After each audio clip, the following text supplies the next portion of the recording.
Welcome, everybody. It is Saturday night, and we're alive, and you are the Global Peace Tribe. And we've got a really beautiful show. It's our annual, now we can say annual, it's our second year, of really supporting Earth Day and preparing to celebrate Earth Day, which is always April 22nd.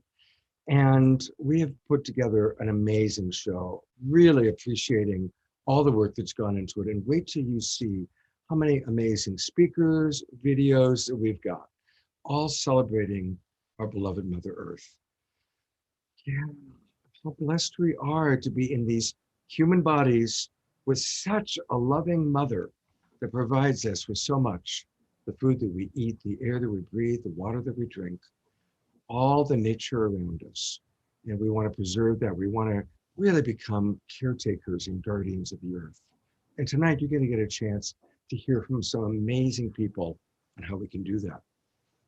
I also really want to acknowledge that a lot of you are watching us on Facebook, which is great. I want to welcome those of you watching us on YouTube. And guess what? We want you to come on into the Zoom room.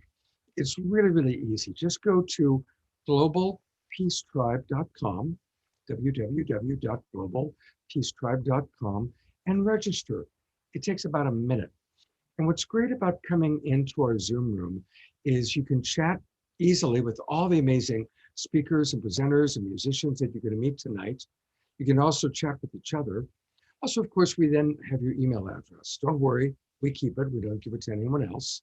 Well, what we do is on Monday, we send you a video, a link, an email with the link to the replay. So if you missed part of the show or you want to share it with others, you can do so. Also, we let you know about upcoming events, and we have a lot of events that we provide free of charge, and also some special events just for people that are part of Global Peace Tribe. So we want your email address so we can stay in contact with you. So again, go to globalpeacetribe.com. I want to briefly acknowledge our executive producer of our show, who just does so much to make this happen. I'm going to put the spotlight. This is Jay Mayer, our executive producer, and a big thank you, Jay, for almost all the videos you're going to see tonight. Jay has created, along with his lovely partner, Jan. And I'm looking for Jan, but I don't see her here. There she is, waving at me. Sorry about that, Jan. This is Jan, and she's our senior producer, and she and Jay make so many things happen for us. So thank you very, very much, Jay and Jan. I also want to acknowledge our sponsor for tonight's show, and she's one of my dearest friends. I've known her for 35 years. She was 16 when we met. This is Lori Grace, and Lori is the sponsor of our show, along with Haleakua Garden Farm, which is probably my favorite place on the planet. And we're going to be hearing from Lori later on in the show. I did unmute. Yes, I would like to say something. I want you to know that my goal is to have Haleakua Garden Farm in 2 years, not importing really any significant amount of oil or oil-fed animal products. You know, in other words, GMOs, pesticide products, chicken feed from Cargill, or fish food. And we are using third world methods of raising. We're doing insect farming, and we're feeding our chickens, ducks, and fish with insects, black filter fly larvae, and we're seeking to get to a point where we don't have to rely between our solar panels and our insect farming, that we can be completely sustainable for both food, vegetables and animal products right here on the island. And I'm excited about this. Lori, we so appreciate you and your sustainable efforts. And we're going to see that wonderful video that you've created. And we're going to talk to you a little bit later on in the show. So thank you for everything you do. And thank you for sponsoring us. And we're going to hear a lot from Lori and many other speakers a little bit later. But at this point in our agenda, I want to turn it over to my producing partner, the co-host of our show. This is Deborah Giusti. Thank you, Scott, and welcome everyone to now what is our 55th show that we've produced every Saturday night since the lockdown in April 2020 during these highly challenging but very evolutionary times. This is now our third show of season 5, Time to Thrive, that we are producing April through June, and we have 10 more shows for you. And again, we thank you so much for your donations when you register or when you go to our GoFundMe and give us donations. Those are deeply appreciated and deeply needed to give you these quality shows that we give you every Saturday night. So thank you so much, and keep that green love coming in. And again, this is going to be an amazing show. We are celebrating Earth Day 2021, our planetary family and the new ecology. We all know this is a great time of change on the planet and deep reflection, as a lot of what has been dysfunctional in our world is being exposed strongly to be revealed and healed on all levels of life. And that includes our relationship with the earth, our beautiful home, and its many essential natural systems that are being badly thrown out of balance, and from climate change to species extinction and much more. We have a lot of signs that the earth, and that means we are in trouble. But we know that there are a lot of solutions, and there is a collective ability to change our ways and bring our actions and culture into alignment with nature. But that requires that this become a priority for our politicians, our corporations, and us, the individuals. So tonight we've assembled an amazing group of experts, of activists, of major leaders in our community and throughout the world that can share with us what we need to do to course correct. They will inspire us with a compelling vision and solutions that can take effective actions that can manifest the change that's positive now, that's possible. And I'm going to introduce them to you now. We will have with us by video Bill McKibben, who is the founder and senior advisor of 350.org. He was awarded the Right Livelihood Award, which is sometimes called the Alternative Nobel Peace Prize. And we have live with us Oscar Miro. He's an internationally acclaimed shamanic teacher, healer from Peru, and the founder of Heart of the Healer. And we're happy to have Osprey Ariel Lake. She's the founder and executive director of Women's Earth and Climate Action Network International. She works nationally and internationally with grassroots and frontline women leaders, policymakers, and many that help women leadership with climate justice and resilient communities.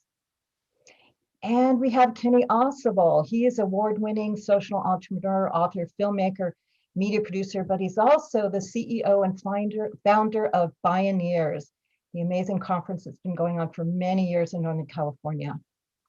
And we will have Randy Hayes. He was the founder of Rainforest Action Network. He's now the executive director of Foundation Earth, a new organization rethinking a human order that works with the planet's life support systems.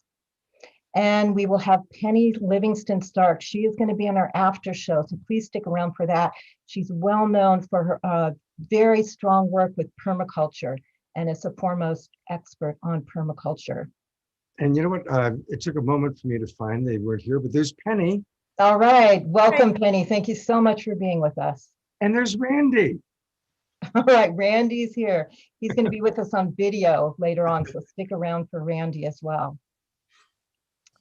And we have Claire Dubois. She is the founder and CEO of Tree Sisters, a global women's movement spanning multiple countries that have collectively funded the planting of over 16 million trees. And we will have Traythen Heckman, who is the founder and director of Daily Acts, an organization, nonprofit dedicated to transformation action that creates connected, equitable, climate resilient communities. And as always, we're going to have amazing music and spoken word. We will have Michaela Gaston. She's award-winning singer, activist, and executive director of the International Cultural Arts and Healing Sciences Institute. We are also having Naima Pennyman of Climbing Poetry. She is a multidimensional artist, activist, healer, grower, educator committed to planetary health and community resilience, and the program director of Soul Fire Farm. And we will have, greetings, Naima. And we will have Shay Freedom, who is a song and a speaker. You can find Freedom activating for fostering youth, human rights, and environmental issues.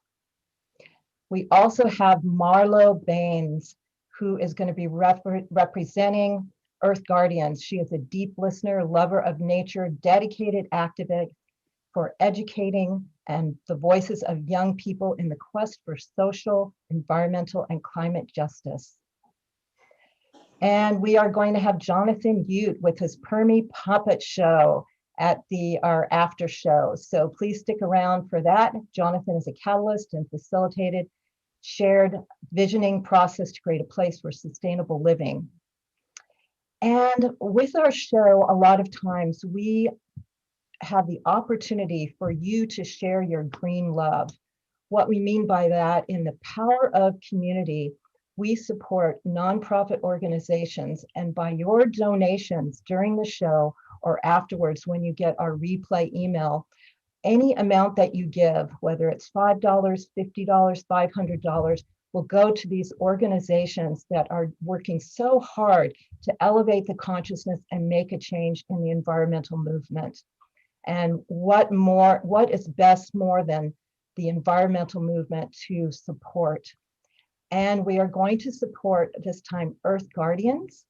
This is an intergenerational organization with youth at the forefront that trains diverse youth to be effective leaders in the environment, climate, and social movement. And what better to support the youth? They are the ones that are going to inherit this situation that we have now with the earth. And we are also supporting Daily Acts, which is a grassroots nonprofit that works with communities to allow the communities to serve the communities in terms of restoring environments. And we will share more about them later. But for now, big magic of the success of Saturday Night Live is the collaborations that we've created. And this show has been a huge collaboration with Lindsay Morris, who is part of the Saturday Night Alive team, who is very passionate about the environmental movement. And also Vineet Allen, who has been a steward of the environmental movement for 30 years or more, always on the forefront. And Jayma Markets, again, very passionate leader in the community, specialist in permaculture, and runs the Permaculture Convergence every year. So I want to thank you all for bringing this show together. And Vineet, just give you a moment here to share your heart about what inspired you to help us with this. Well, I am an earth lover, and I have been in sustainability education for the last 30 years, and have learned as part of that social justice is absolutely critical in addressing our environmental issues. But I'm grateful to be here and support in any way I can. Thank you. Thank you, Vineet. And Jayma, would you like to speak your heart about your input in co-creating this event? Sure. I am here primarily because you asked me, Deborah, and I just want to acknowledge Harmony Festival. For those that remember, the transformational event festival culture internationally, and Harmony Festival being one of the kind of elder mother festivals that really brought people together, 35,000 people around transformational consciousness. And in that, bringing people in with music and then educating them with all the kinds of things that we had. And I was the manager of the Eco Village, a big portion of that festival for I think the last 3 years of it. And I'm just really passionate about exposing people specifically to permaculture into ways that we can, turn these problems into solutions, because we certainly do have them. So I'm just happy to continue that effort in an online version. Thank you. Thank you so much, Jayma. And thank you three so much for creating this amazing program. And we always love to start with music, because that gets our heart open, raises the energy, and really sets us in a good way. And I think, Scott, you're going to announce this beautiful artist here with us. Yeah, we're so happy to have Michaela Gaston back with us. She's an award-winning singer, activist, and the executive director and founder of the International Cultural Arts and Healing Sciences Institute, which was proclaimed by NPR as a pure, she has been proclaimed by NPR as a pure contemporary voice. Also, MTV says about her, sounds like velvet waterfalls. We all get to experience that ourselves right now. Michaela, thank you for being with us and getting us off to a beautiful start. Thank you so much. Blessings, family. I'm so honored to be here and on this beautiful, fabulous Earth Day. And so I'm going to sing songs to our mother and to the water. Yamile, although Yamile, although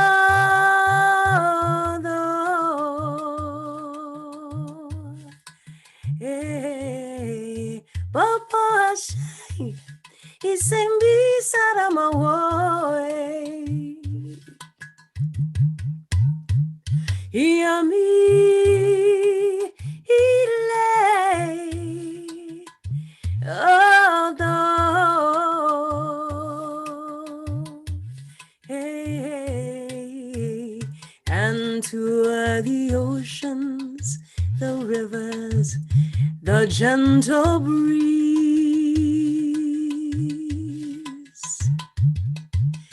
the storming thunder, the earth paths and crossroads, the herbs and medicines, snow-capped mountains, and to all the elements, we give them our respect and our gratitude.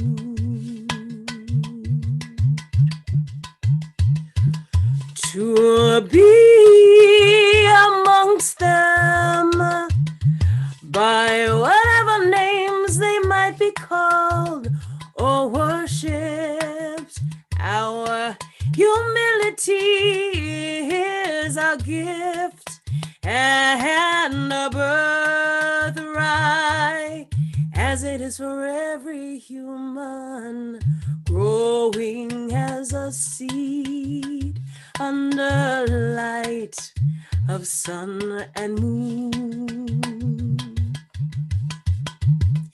growing as a seed under light of sun and moon. 'Cause the river, she is flowing, flowing and flowing. The river is flowing down to the sea. Oh, mother, carry me, your child I'll always be. Oh, mother, carry me down to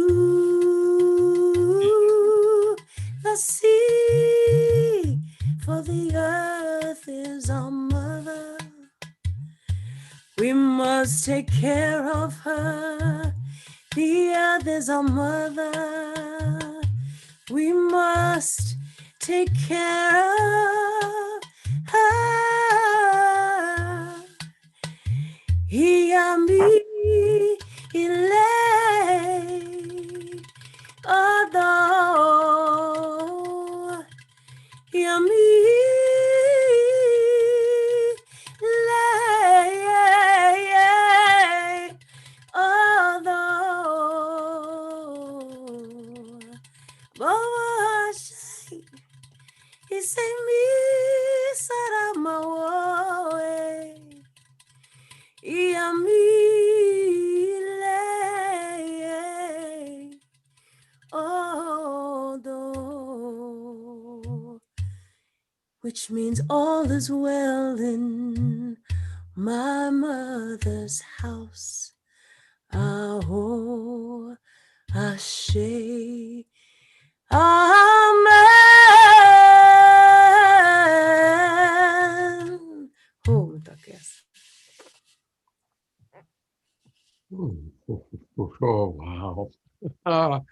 What a wonderful, wonderful start to our show.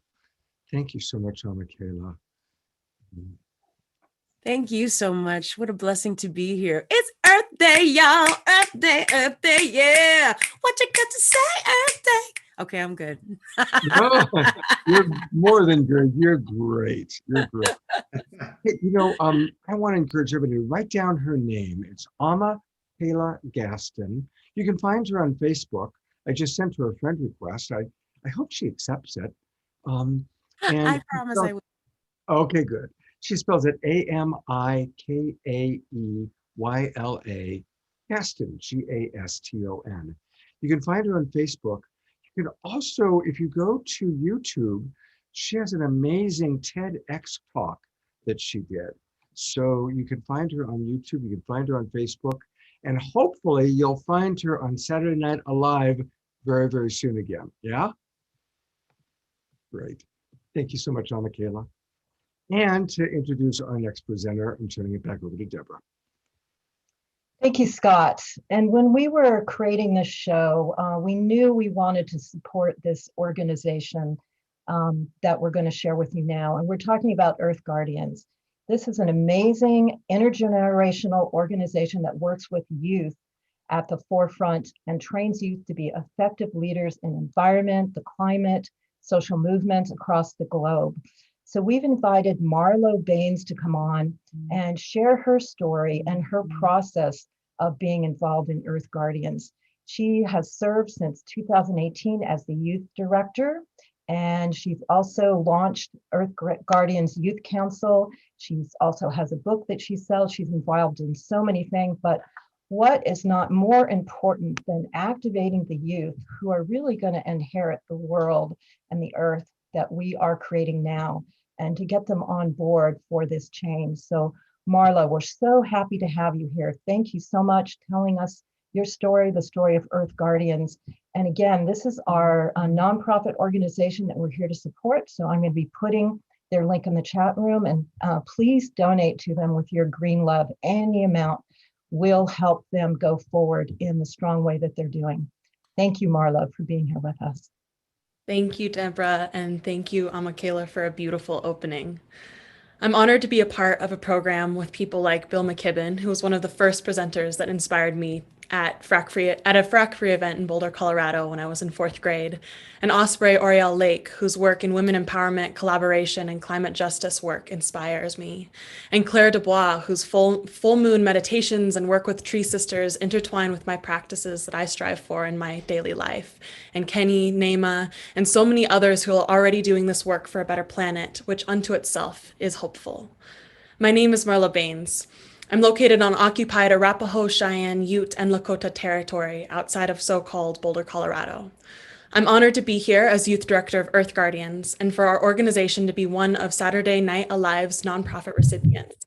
We appreciate everyone's generous donations. Earth Guardians is an intergenerational organization with youth at the forefront that trains youth to be a diverse youth, effective youth within the environmental, social, and climate justice movements, using art, music, storytelling, grassroots action, civic engagement, and legal action to advance the solutions to the critical issues that we face as a global community. With the support of your donations, our Youth Council staff and crew leaders collaborate on educational and online resources for our Earth Guardians, youth-led, intergenerational grassroots crews that engage in solution-based projects to tackle issues that they identify within their communities. With our reach of over 300 crews in more than 60 different countries doing this work in all of these different areas. When we found ourselves in the middle of the lockdown at the beginning of the pandemic, we had to reimagine what our work would look like. We went from 2019, where we saw tens of thousands of people coming into the streets striking for climate, to 2020, where we saw tens of thousands of people striking for Black Lives Matter. Our Youth Council at Earth Guardians began having these tough conversations, asking the tough questions of what do we need to do to dismantle white supremacy within our organization, within other organizations, and within the movement. This resulted in conversations throughout our organization with adult staff. Let me tell you, these conversations are not easy, but if we can do it, anyone, anywhere can. We began looking at funding structures, decision-making and power. Who has this power? Who has the funding? And how can we just redistribute it into the people, to the people? When we were able to do that, we were able to look at refocusing our North Star, looking at how we can do our intergenerational work to support youth crews and leadership on the ground. We're a truly grassroots organization that is global. So at the beginning of the year, we decided to launch a new program to get financial resources into the hands of our youth leaders to use in their communities. It was called the Project Grants program. What made this program so unique was that Earth Guardians is creating a support structure for our crew leaders to network and share solutions so that they can learn from one another, take what they've learned back into their communities and redistribute that knowledge. As the year progresses, Earth Guardians is going to continue that work through 3 leadership trainings to answer the question of how can we take what we're passionate about and the solutions that already exist in creating a more equitable and regenerative world and collaborate together on a global level to make this happen. Throughout the pandemic, Earth Guardians has come to prioritize the need for collaboration and coalition building, holistic leadership models, and support for our personal and collective well-beings. As we all can probably recognize, we must ground ourselves, find our breath, and allow for fear and anger to transform into inspiration and hope. If I may, I would like to share an excerpt from a poem from my poetry book called A Little Black Book, A Young Activist's Love Story. So yes, our countries look different in names, numbers, and social statistics, but I see my country and cry for the pain never seen by the politician, president, billionaire, and economists. Yes, people are angry and turning words into action, called inspiration, handed as flowers to the girl who feels like giving up in the back of an underpaid teacher's classroom. Systems are failing, and that means renovation. Stop being scared of death because rebirth is a part of a millennia-old system. And I'm awakened by the sky color turned dark, born into light that turns into gold that showers the earth in a sigh of relief. Because emotions are a cycle causing all of us to be human, and nature is loving. So yes, we are waking up in masses of poppy fields that wink black eyes of beauty, interconnected like stars in a far-off galaxy, far on another island. We are different and yet similarly perfect in imperfect cohesion. My country hurts because maybe it has a disease that they don't want to treat, but we, the people, need to acknowledge the trauma, be the blood, nerves, and brain to knit it back together. Our people imagined a country. Now, isn't that lovely? The idea of a competition deconstructed into minds that can change and call for facilitated collaboration. And one day he'll ask me about what I think about politics in my country, and I'll say, our borders are under reconstruction because we've only imagined them, so we can change them, all things being equal. Something so revolutionary that they call it the evolution of consciousness. Isn't that spectacular? And the whole time we finally realized that people were in power, and that human means keeping our little piece of space clean and healthy. And we've done it. And then every night I will go to sleep mystified by the sacred soul that holds our being, and that youth did it, adults helped them, and nature bounded and leaped with us. I will weep in this man's presence as I greet him as another human being. We'll come to terms that human worries are constructed belief made by emotions brought by the wrongdoing of people. I'm back in the current moment, and he says, your country is perfect. And I smile because I know it isn't, so I say, we are human, therefore what is a country? And I get back to work smiling because we are creating change globally. Thank you so much. Wow. Guess I'll just take a breath and appreciate all that Marlo has shared. You know, many of our speakers tonight are older. And Marlo, you are giving such a beautiful inspiration to know that there's a next generation coming in with your passion and your wisdom and your eloquence.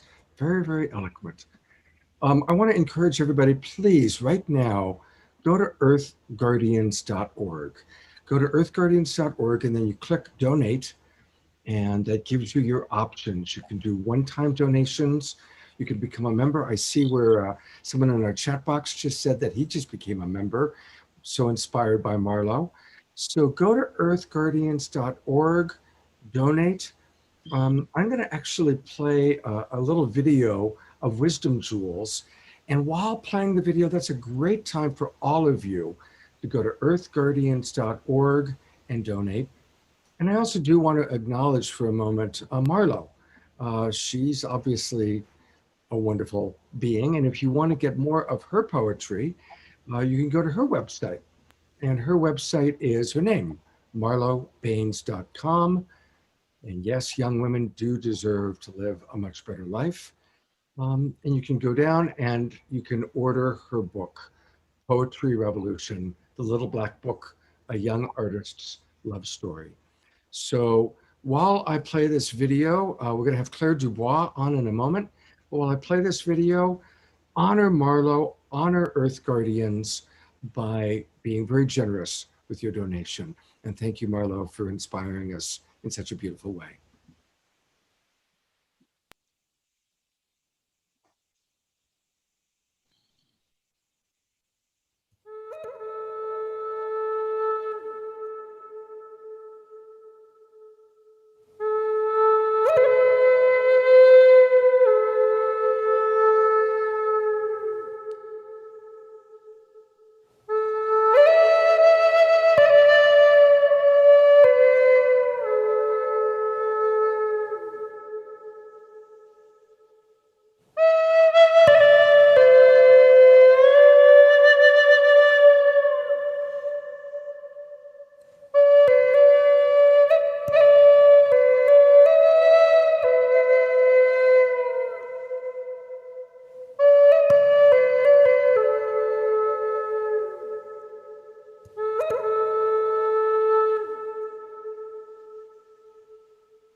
Beautiful quotes. Thank you, Jay Mayer and Light Touch, for that beautiful video.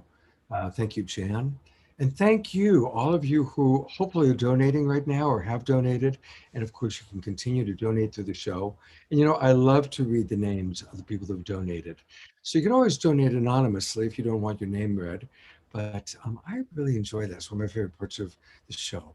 So thank you for your donations, and please keep them coming in. And now to introduce our next presenter, it's my dear friend Vineet. Thank you, Scott. Well, I'm honored to introduce Claire Dubois. She is the founder and director of treesisters.org, a global women's movement spanning multiple countries that has collectively funded the planting of over 16 million trees. Wow, thank you. Tree Sisters is a social change movement and a tropical reforestation organization working towards normalizing cultural reciprocity with nature.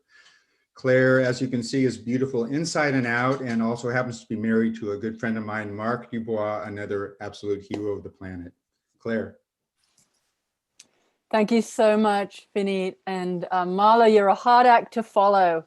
My God, our planet is so lucky to have your soul here, and let it blaze evermore. I want to talk about metamorphosis. I want to talk about the reality of what it means to embody change. And I want to talk to the parts of all of us that are going, oh my God, why did I choose now to be alive? And the parts of us that are going, oh, thank God I chose now to be alive. Somebody needs to mute themselves. They know it might be you. There's noise in the background. Thank you, love. So there's still noise in the background. So I'm sitting with the invitation to see the act of letting go as a radically disruptive technology of the now. The temptation when we are facing just chaos everywhere around us is to feel like we need to move into a level of action that is commensurate with the apparent disaster that we're in. And yes, action is needed. Action is absolutely needed, and we're all here to be that action. But what if that action needs to arise from a completely different place?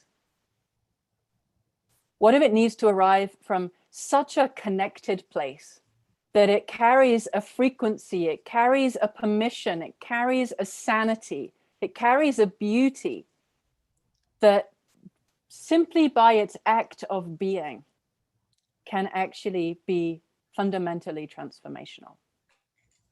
And what do I mean by that? What do I mean by transformational simply by feeling? I think one of the greatest tools that we have as human beings is our ability to feel. And one of our most undervalued abilities being the ability to feel. That capacity that we have to sit in an experience is what allows that experience to change us and therefore change the world.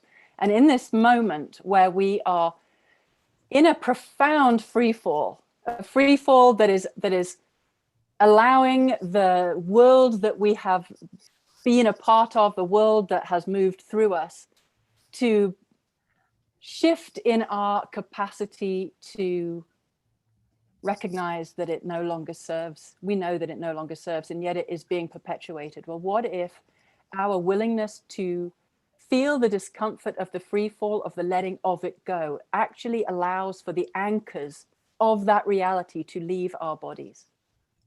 You know, what if our buying into it and our condoning it and our allowing it holds it in place? And what if the willingness to feel the discomfort as what has been considered normal is finally perceived to be completely abnormal? The desecration of the sacred, the desecration of each other, the desecration of the future, all of the above has been normalized in a culture that has created an economy that requires the death of nature in order to thrive. It is not sane. This is not sane. This is not what our ancestors toiled for. This is not what we are here for, but we are all here. And therefore, the codes of the new world have to be inside us, just like the imaginal cells lay dormant, waiting for the butterfly to emerge. I remember hearing Deepak Chopra saying once that the DNA required to make a butterfly's wings beat existed in only one other place, and that was the human heart. So there is a butterfly in each of us, and that butterfly has chosen a specific set of circumstances within which to form its nutritive soup, within which to dissolve. It's chosen a pandemic, it's chosen COVID, it's chosen radical social discord, it's chosen feeling completely out of control. It's chosen everything that we face. This is the crucible of our transformation. And we can fight it or we can fall into it. And the falling into it doesn't look like helplessness. The falling into it looks like a very conscious act of engaging with the feeling of a death and allowing it to activate the seeds of rebirth in us right now, in this moment. So there is a disintegration going on, and there is a rising going on simultaneously. There is an ending that we can fight and resist for all it's worth, or there is a beginning that we can turn to and surrender to. You know, the words in that video that was just coming up about water being so soft and yet nothing can resist it. We're what? 90% water, 75% water, I don't know what it is. But that flow, that river that each of us are, That river is carving away the us that we're not, so that the us that we are actually has a chance to come through. And that did choose to be born right now. That did choose to perceive that now was a moment of profound personal and collective evolution. It knew that now would be the gauntlet thrown down by ourselves and by life to step into the most meaningful lives each of us could ever step into. Because there is everything to lose. So there is everything to give. And there is all of us to show up with. There is no more, oh, what if I'm too much? You know? How many of us are fully given? Fully given, outrageously given. Marlo, there's more in there. There's more brilliance in there. There's more audacity in there, you know? The world needs it. It's the circumstances that we're living in now are carving away the canyons of our souls to allow the rivers of ourselves to be let loose, really let loose. And we get to move that through our bodies. We get to be the change at a whole other level. It's like surrendering to the river that you are, surrendering to the nature that you are, letting it undo us all. Yes, I know that so many of us believe that technology will save us. I believe the nature that we are will save us. The nature that we are, the sunshine that knows how to help each one of us blossom, the soil that can help compost everything that's ready to go, the wind that can help us spread our wings and become completely outrageous because we were born to be. Now is the moment of our unfolding. Now is the moment of the past's undoing. Now is the moment of the most magnificent yes that is calling each of us into outrageous presence. And a level of presence that can alchemize and metamorphise, if that's even a word, the past out of us so that what is emerging is most authentic, beautiful, immediate, uncontrived essence of nature herself, showing us all who and what we really are. So yes, we may be scared shitless about what's going on, but part of us is so damn excited, and I just keep being told the difference between fear and excitement is breath. So now is the time to be breathing, really breathing with the feelings, breathing with what we're terrified to feel. Like it's a bring it on moment, because if we do, that free fall can open us up into an experience of being human like no human has had before us. Now is the time for the genuine humanity of a species that is not here to destroy. It's here to birth itself into sanity and reciprocity and beauty and generosity. And we can do it through intimacy. Intimacy with ourselves, intimacy with Gaia, intimacy with the air that we breathe that is the gift of the trees. Intimacy that means we need to be willing to feel it all. We need to be willing to feel it all. And the feeling of it is our undoing and our rebirthing. And the feeling of it will deliver us to ourselves and each other on behalf of this miraculous world that we're celebrating. Thank you so much. And I just want people to know, let's show a couple of things. Tell us briefly about how we can grow our own forest by supporting Tree Sisters. Very simply, just feel how much in your life you have received from nature and whether or not now you are willing to give back to nature in a way that cools her down. Go to treesisters.org/give and we will grow forest for you right across the tropical forest belt, from Amazonia and the Atlantic forest of Brazil to Kenya and Cameroon and Mozambique and Madagascar and West Papua and Borneo and India and Nepal. You will be able to have your fingerprints and your generosity on all of those places and all of those people who are living at the coalface of climate change that is not of their making. Endangered species of great cats and lemurs and gorillas and elephants and fish eagles and monkeys and even endangered trees. There is such a simple way to do something measurable in the face of climate change, whilst we are unfurling our wings and while we are figuring out who else we can be. If every single one of us was giving back to restore the global forest purely as an act of giving back to the air that we breathe, cooling our mother, we would be in a significantly different state. So let us grow a forest for you. And I'm so grateful in advance for anyone that chooses to step in and become a restorer in this moment. And again, you can learn more about Claire and more about all the wonderful work she's doing by going to treesisters.org. And when you go there, just add give, and that's what will take you into how you can actually donate. Again, monthly, one time, you can even start a fundraiser. Claire, thank you so much for your passion. Thank you so much for the wonderful work you're doing in our world. Really grateful to you. Thank you. And thank you for being on the show. Thank you. And again, as we digest all this wonderful information that we're getting as we meet these inspiring people, we are going to pepper it with some wonderful videos. Here's a very, very short video, again from Jay, just to help us breathe in and to digest what we're seeing. Thank you for blessing everyone watching this with your best blessings for everyone.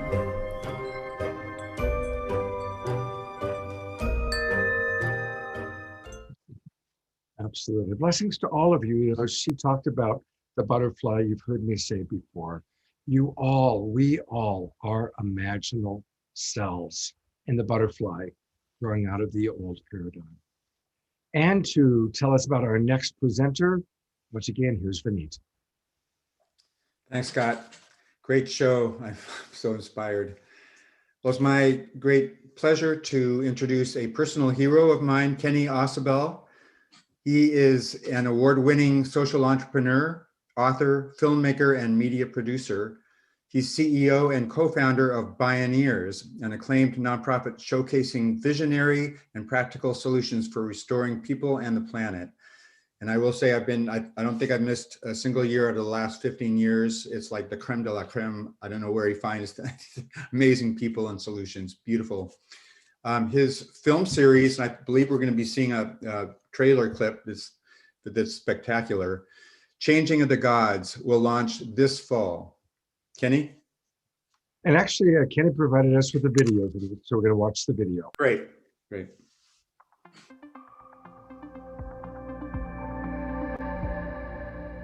Well, hey, here's a shout out to Saturday Night Alive, and I'm so happy to be with you all. Since time is very short, I'm going to take us on a zigzag jag at 50,000 feet. I'd like to share a little bit about intelligence in nature and to expand that to a more provocative proposition. Not only is nature intelligent, but we appear to live in a conscious cosmos. I'm also going to share a short Bioneers video as well as the trailer for my forthcoming indie film series called Changing of the Gods that more deeply explores these and other topics. When I founded the Bioneers Conference in 1990 with my partner Nina Simons, the basic premise was straightforward. Although humanity was on a collision course with nature and each other, the solutions were largely present, or we sure knew what directions to head in. That's even more true today. The essence of those solutions resides in systems thinking and in nature herself. After all, nature has 3.8 billion years of R&D under her belt and has done everything we want to do without unraveling the biosphere or foreclosing the future. It's a revolution from the heart of nature and the human heart. Early on, I came up with something we call the poem. It's all alive, it's all connected, it's all intelligent, it's all relatives. This is actually very ancient knowledge. The world's first peoples are the original Bioneers, and they knew all of this. First, I want to focus on the idea that it's all intelligent. Since the beginning of the scientific revolution and the birth of the modern mind 500 years ago, science has restricted intelligence only to human beings. That paradigm has crumbled over the past several decades. Today, it's hard to find a scientist who doesn't believe that astonishing intelligence pervades the natural world. Here's a short Bioneers video about intelligence in nature. Scientists are starting to talk like shamans. Shamans are starting to talk like scientists. Over Over the past 2 decades, there's been a revolution in vegetal biology. Science now shows that plants appear to be sentient beings. They perceive light, smell, water, touch. They can learn, remember, and communicate. They exhibit the traits that we associate with personhood.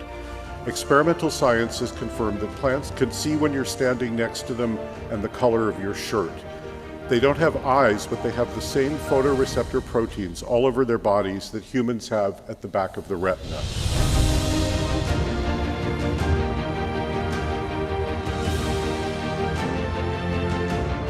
A plant may not have a brain, but it acts like a brain. They translate information into electrical chemical signals in their cells identical to the ones used by our own neurons. The word neuron comes from the Greek for vegetal fiber. Neurons actually look like the cut of the inside of a plant. What shamans and indigenous cultures have long been saying is increasingly confirmed in scientific research. There are persons in these other beings with intelligence, intentions, and consciousness. Now, I'm going to zigzag into the proposition that we appear to live in a cosmos that's saturated with consciousness.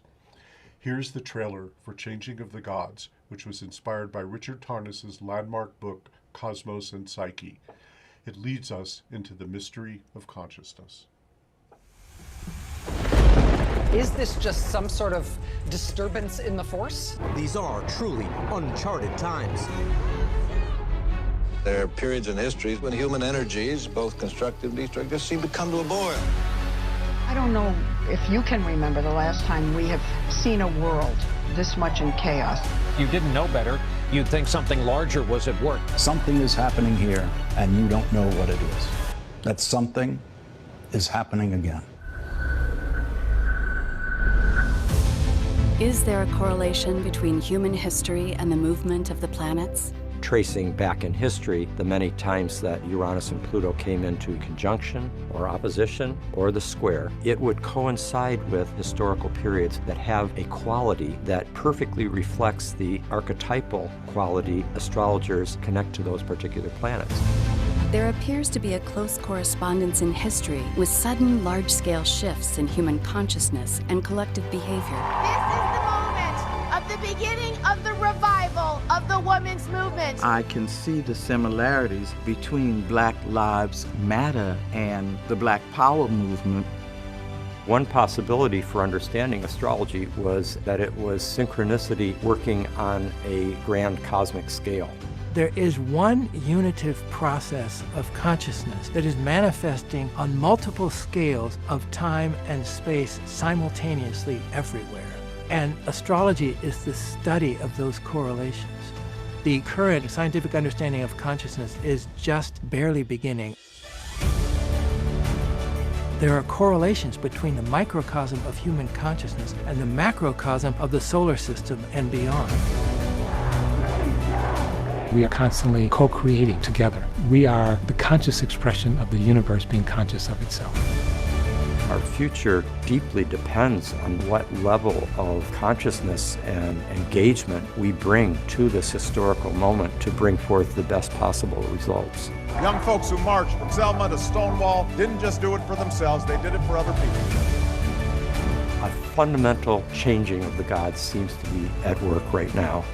Massive numbers of people coming together to actually decide what their future is going to be. This is a moment in history that seems to happen from time to time in history. This is by far the biggest one yet.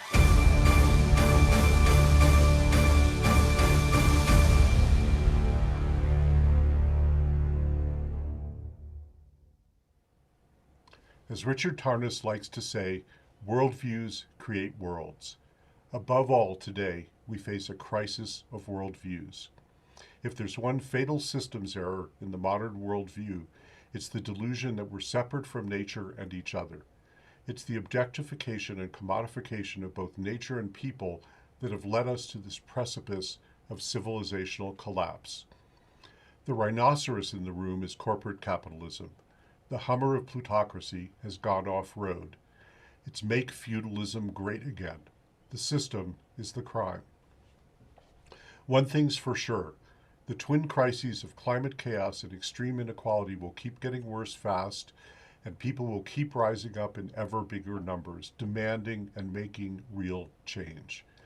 So, what if in reality we're part of something so much larger than the petty pursuit of profit and power? What if we live in an infinitely interconnected cosmos of unbroken wholeness that carries deep intelligence, genius really, and in which consciousness pervades all of life? That shift in consciousness toward our profound interbeing is spreading around the world. It's the core paradigm shift that will transform how we live on Earth and with each other for the long haul. As a society and civilization, we're being compelled to change our pronoun from me to we. It's high time to expand our view of personhood to the natural world, not to corporations. We need legally enforceable rights for nature. As the deep ecologist and Buddhist scholar Joanna Macy puts it, we're part of a vast global movement, the epical transition from empire to earth community. It's now o'clock. Only immediate, bold, and transformative action will enable us to make the leap across the abyss. Initiatives that may have seemed radical or impossible not so long ago now appear within reach. Our movements are starting to prevail, which is why the corporate class has resorted to a hostile takeover of government. Tom Hayden put it this way: if we appear to seek the unattainable, then let it be known that we do so to avoid the unimaginable. The best way to predict the future is to create it.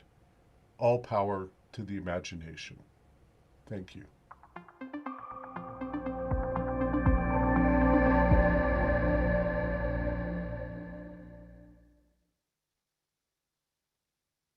Wow, what a wonderful job Kenny did with that video. And I am going to pull up where you can see a little bit more information. I know that Deborah does a great job of putting the links into the chat box, but definitely want to encourage everybody to share this out. I mean, this is one of the ways that we can really start making a change. Share tonight's show out to the world, and certainly share out things like this trailer. And again, you'll find it at changingofthegods.com. And that's the trailer that you just watched that was inside Kenny's video, changingofthegods.com. And also, if you want to learn more about Bioneers, just go to bioneers.org, bioneers.org. And really, all of you, you can immediately just start sharing tonight's show, sharing these videos, share it out to the world. All right, there's so many wonderful people doing amazing things. And we're really honored that we get to highlight and spotlight so many of them tonight. And that leads to the next person that I get to introduce. You've seen him on our show before. I think this is his third time. This is Traythen. And Traythen runs Daily Acts, which is another organization that we're sponsoring tonight. And Traythen, first off, are we going to show you a video? Yes, that'd be great. Okay, I'll be great. brief so you can show it. All right, go ahead and set it up and then I'll play it when you're ready. Thanks so much for having me, Scott. And Daily Acts is an educational nonprofit focused on helping people and communities reclaim the power of our daily actions, because that's the only power we truly have. And there's three main pillars of our work that I'll touch on in the Permaculture After Show. But the first is spreading solutions and models like planting permaculture gardens and running action campaigns like the one you'll see in the video, where we partner with local groups to give out 1,000 apartment-friendly food container gardens with bilingual materials in the start of COVID. And the second pillar is around of our work developing community leaders and fostering coalitions through our Leadership Institute and youth climate programs. And this builds into the third pillar, which is around building the public and political will to drive bold, science-aligned, and people-powered climate policy. And we're so appreciative to be a recipient and to be on the show. And right now, Daily Acts is in a 2-week spring matching fund campaign where some generous donors have donated $30,000. And so every donation tonight and the next 2 weeks will be matched, whether it's $5 or $5,000. And it's really great to follow Kenny as well, because one of the things we're actually fundraising for, there's been such a demand to hear more about what we're collectively doing in Sonoma County that we're putting together and fundraising for a series that we're going to host with Bioneers to share from the inner leadership tools for organizations and coalitions to mobilizing action campaigns, and again, towards driving people-powered climate policy. So super blessed to be here. You're gonna see a brief video about the 1,000 gardens that we helped put together last year. And then, like I said, I'll share more about some of the work from the gardens to Sonoma County is now the only county in the country that has all of our cities and our counties to declare climate emergency. So we'll hear more about that a little later. All right, here we go. As part of our Be the Change campaign to grow a garden, we collaborated with community partners to create and distribute garden starter kits for local families in need. Many hands made the work lighter as we assembled donations including vegetable and medicinal plant starts, geopot fabric pots, soil, seeds, and bilingual resources. With 300 kits distributed so far, we can't wait to see local families get growing. Starting a garden is more than just growing plants. It's a pathway to a richer, more connected life. Beautiful things can blossom when we work together to create a better tomorrow. All we need is you to join us, to be the change. There are 7 actions you can take today to grow a garden. Join the movement and register at dailyacts.org/bethechange.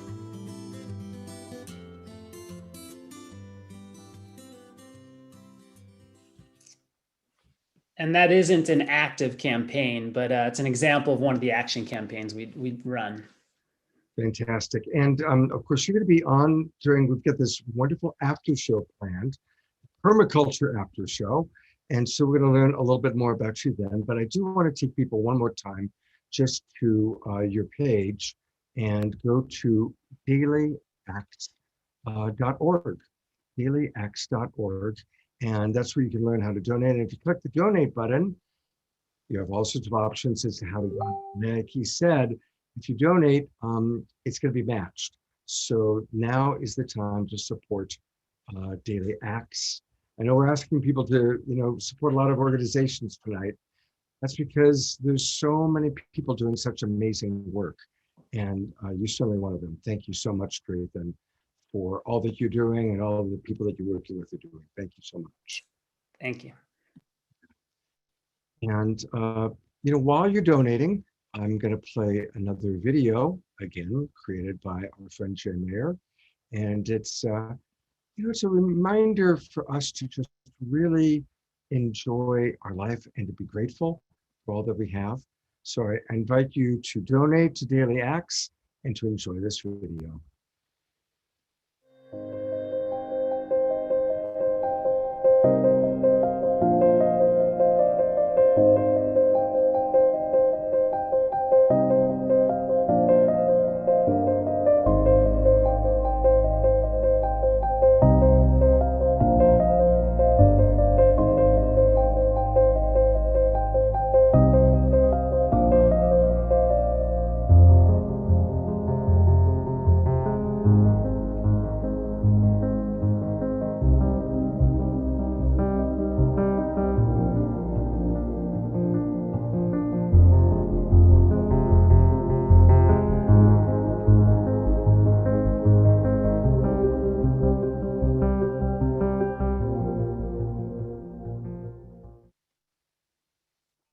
And now I'm going to turn it over to Jay Ma to introduce our next presenter. And where's Jay Ma? There he is.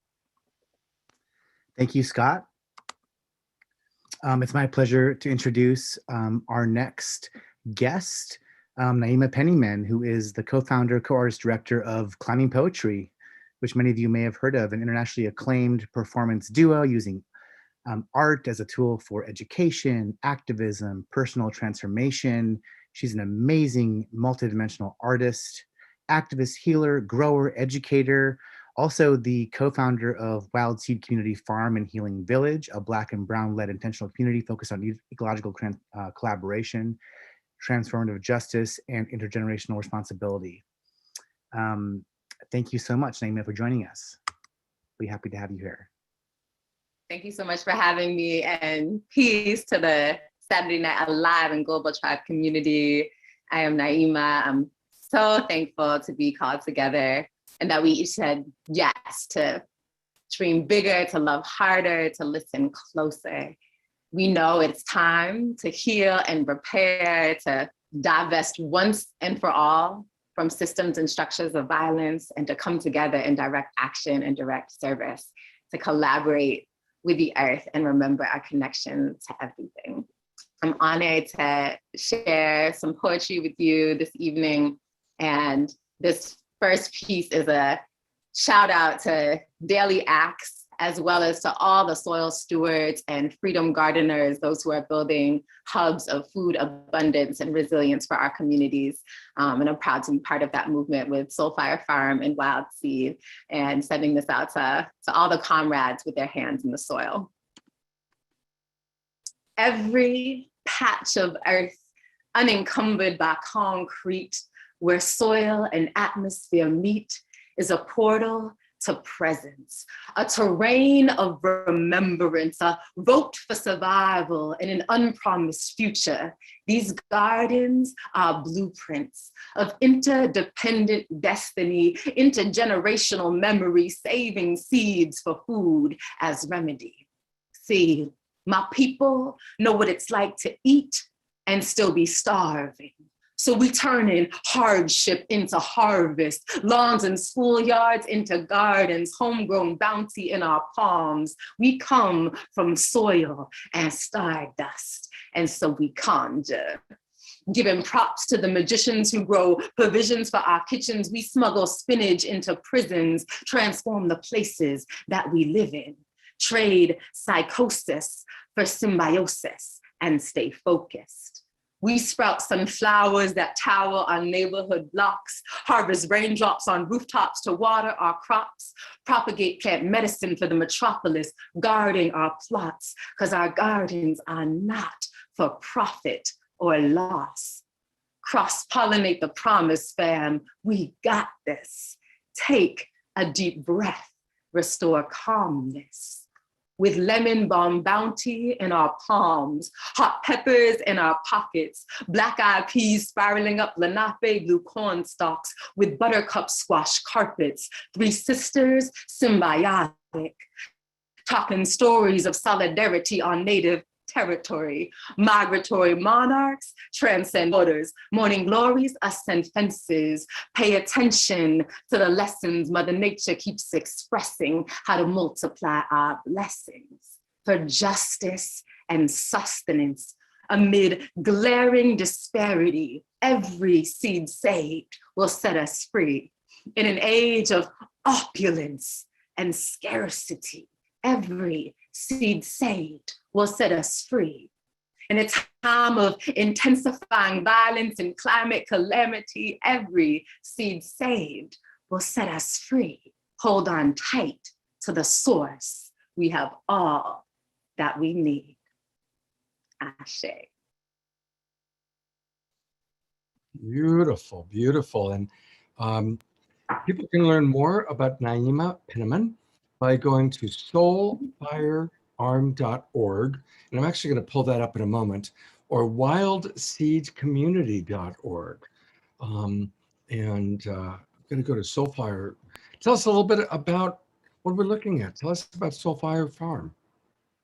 So Soulfire Farm, we are an Afro-Indigenous community farm based here on Mohican territory, and we are dedicated to uprooting racism and seeding sovereignty in the food system. And we do that by regenerating 80 acres of land here through our African and Indigenous regenerative agricultural practices to grow food for those who are living under food apartheid. And we also are training the returning generation of Black and brown farmers and really working to build the movement for food sovereignty. Yeah, so that's a little bit about what we're up to. There's lots of resources on the site. And y'all can, I know we're a little behind schedule, so y'all can let me know if I have time for one more piece or if I should pass the mic to the next beautiful speaker. Well, we are running behind, and unfortunately, your internet connection is not very strong. We've been able to hear your audio really well, but your video has been weak. So if you don't mind, we're going to move on. But you're... Of course not. Yeah, whatever. I'm here to be in service. So thank you so much. Beautiful. Jigma, was there something else you wanted to add? No, just a big thank you, Naima, for your beautiful words and for your embodying all that you are, particularly on the ground when your farm is Soulfire Farm. Rock on. Yeah. Thank you so much. Thank you, Naima. Thank you. All right. And here's we need to introduce our next speaker. Thank you, Scott. And I just want to say that it's always been my personal feeling, the art and the expression of art needs to not just be present for the revolution, it actually needs to lead the way. So thank you for that inspiring piece. Beautiful. Well, it's my honor to be introducing Oscar Miro Quesada Solevo, who is a respected Kamasca curandero and founder of the Heart of the Healer organization. Don Oscar is an internationally acclaimed cross-cultural shamanic teacher and healer. I love that. Earth-honoring ceremonialist, author, and seasoned navigator of non-ordinary states of consciousness. Don Oscar, please. Atung yushul paiki vinit waiticha. Thank you so much, Vinit. Napakuyaiki runakunap suyakupa. Tiayuku yukupi sonkopa. Greetings, hope of the people. Welcome into my heart. It gives me great honor to be part of this extraordinary flowering of wisdom beauty upon planet. In the Andes, from where I originate, we have a notion that we are all Pachamama's children, all indigenous to Mother Earth, that we are born of her sanctified womb and therefore are obeisant to her ways. And what everybody has spoken so far is powerful medicine for the soul, for growing a soul, which is what the foundation of any shamanic culture is about. We understand that the world, the cosmos itself, is animated by soul, by Nuna, and also by Yachai Saspa, by consciousness. As Kenny and also as Claire spoke so eloquently about, we are really needing to understand at this juncture in the Pachacuti, in the Great Turning, that our destiny lies in our origins. And that is why there is such a resurgence and revitalization of our Aboriginal and indigenous traditions as a means of mapping the way into our emergent future.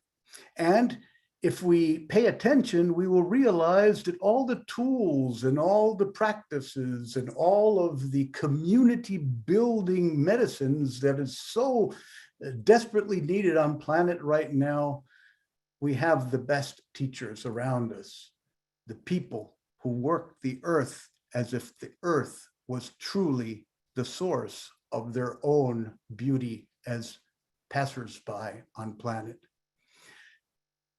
In hearing Claire, I was reminded of this rabbinical saying that goes something like this, I paraphrase: if the world is ending and the Messiah arrives, first plant a tree and then see if the story is true.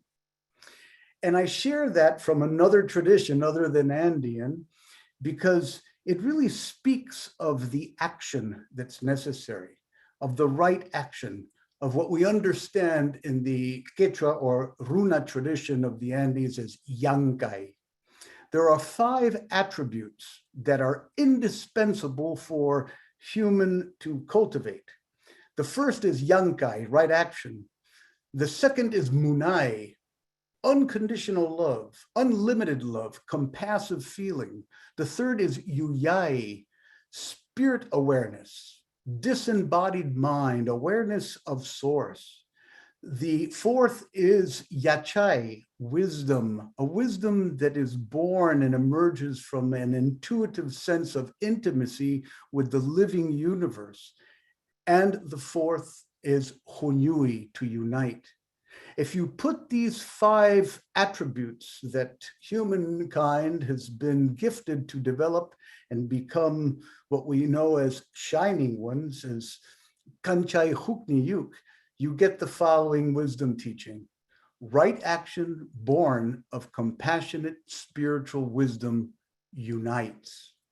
And this, my beloveds, my dearest friends, my beauty walkers on earth, is why our people, our shamanic cultures, our original cosmic cultures that had an understanding of the principle of correspondence that is stated hermetically, as above, so below, patterned all of their ceremonies, all of their rituals, all of their sacred sites, all of their pilgrimage destinations based on the movement of the sky, based on the stellar canopy and what it reflected as a possibility for lifting and evolving beyond just our petty concerns for self-survival or self-protection.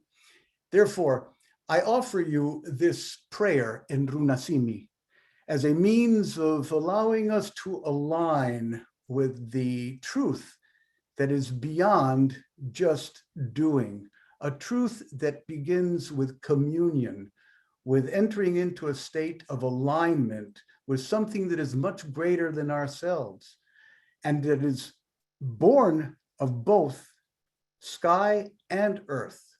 For the sky is just as much in danger, just as much in being threatened in its integrity as our Mother Earth. Think of what's happening with the debris around our atmosphere. Think of what's happening with the race to dominate the moon. Think of what's happening with wanting to terraform Mars when we haven't even gotten our act together here on Earth first. So therefore, this is all about a revolution of consciousness that the shamanic traditions bring into this mix. So all of us, please open your hearts to this prayer and take it in as medicine to carry you with great beauty in your future Earth service. Haili wilka hanak pachamanta saiwa, tiyayukui texemuyoh hatun taipang, pachakamak nyokakmi sonkoi pitupakui kausai pisak kawakui. Kausai ni yoh, munai ni yoh, kanchai ni yoh, amuraiko ina. Nyokai ku kancha parunakuna, pachamamak churinkuna. Hamaina sonkotikak futuninta apumui runakunak. Haili ayu runakuna aknana muyok kasi kaisau. Hinaya. And it means loosely, praises and victory to the sacred shaft of light from the heavens. Welcome, great power of the universe. World creator, creatrix, meet yourself in my heart, see yourself in my life. With light, love, and with beauty did we come here. We are children of light and of the earth. Please bring the blossoming of the flower of the heart to humankind. Praises and victory to all our relations within this ceremonial circle of Earth Day in honor of Gaylord Nelson, the ancestor that is the one we must respect, as understanding our destiny is in our origins. Allow me to thank you for this expression of medicine to the circle. Thank you so much, Oscar. It's beautiful, just beautiful. Tell us a little bit about shamanic apprenticeships and theheartofthehealer.org. Certainly. The Heart of the Healer is an organization that was begun in 1995 that is dedicated to revitalizing the sacred relationship between humankind and the living earth through the practice of various ceremonial arts that derive from the northern coastal and the southeastern highland area of Peru, my country of origin. And we have apprenticeships in earth honoring ceremonial practices, as well as in the building of sacred communities that establish loci or places where we invite people to do ceremonies and to also do some educational aspects. We have organizations in the rainforest as well as in the mountain areas of Peru that we have supported over the years to keep these traditions alive. Beautiful. Thank you so much for your amazing contributions to our world. And again, people can learn more by going to theheartofthehealer.org. Theheartofthehealer.org. Remember the trees. Thank you. Thank you, Oscar. Thank you so very much. You know, every one of these shows that we do is so special, each topic, each theme. And we're going to tell you a little bit more later on in the show about our upcoming shows. But next week, we've got something very, very special that I want to share with you.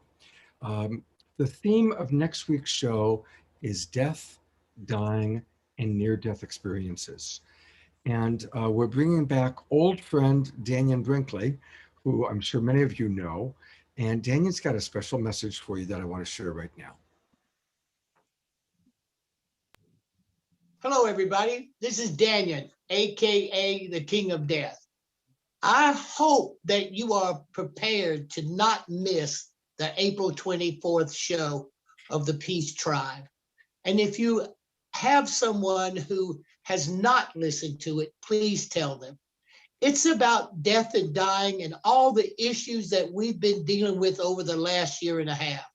A lot of us know people who are in transition. A lot of us know people who transitioned, and a lot of us know people who are looking at transition. So what do? What you do is you make sure you don't miss this program. So you acclimate yourself to the reality of transition. I am an expert in death and dying because I have been in palliative and end-of-life care for more than 42 years. And I've been dead so many times, it's like a comedy routine. So not only will I be able to answer my questions and the questions put to me, I will also tell you this. I will give you a technique that will help you communicate with someone on the other side. And if you use this technique, you will understand exactly how it's working so it works for you. And see you again Saturday night on April 24th. Don't miss it. Love you. Yeah, we love you too, definitely. Thank you very much, Dannion. And we're going to hear a little bit more about next week's show. But listen, here's the deal. Dannion's going to take people on a really special experience. And as you know, we only have like 8 or 10 minutes for people to speak. So what we're going to do is we're going to dedicate next week's early show, that's for the people in the Zoom room only, to this private conversation with Dannion, where he's going to show us how to connect with loved ones on the other side. Because that's going to take more than 10 minutes. So next week, April 24th, the early Zoom room show is going to be dedicated to Dannion taking us on this experience. So what does that mean? It means you all want to make sure that you've registered so that you get the link, the Zoom room link, and make sure you join us at 5:30 p.m. next Saturday night, April 24th. And if you haven't registered, do it now. Go to the globalpeacetribe.com and register. And to encourage you to do so, here's another wonderful video by Jay and Jan.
Thank you, Light Touch. Thank you, Jay. And now, in a moment, I'm going to turn it over to Deborah to introduce the sponsor of our show, one of my oldest friends, one of Deborah's oldest friends, It's, of course, Lori Grace. And to tell us all about Lori and to introduce the video that Lori's created, here's Deborah. Thank you, Scott. Yes, Lori is a dear sister, but I also call her a Wonder Woman. She is definitely a steward of the earth in everything she does. She puts all her resources, all her heart, all her soul towards supporting the earth. She has numerous businesses. She trained with Al Gore in the Climate Project in January of 2007. She inspires people to live a greener life. It's her primary mission. And she has an incredible center in Maui called Haleakua Garden Farm. It's an organic farm retreat center, and it's really the state of the art of ecological living. And again, Lori could do anything in the world with her vast knowledge and resources, and she channels it into Mother Earth. So I honor her so much, and we're going to share this video with you now that Lori created for us. Aloha! Welcome to Haleakua Garden Farm and Eco Retreat Center. My name is Lori Grace. I'm the Executive Director of Haleakua, and I so hope you'll come and visit us here. It's just wonderful to be here. I've been studying climate change for a very long time, including a training with Al Gore in 2006. Did you know that over 11,000 UN scientists are predicting catastrophic environmental changes by the end of 8 years? Even now, we see droughts, floods, animal extinctions, and hurricanes of much greater intensity.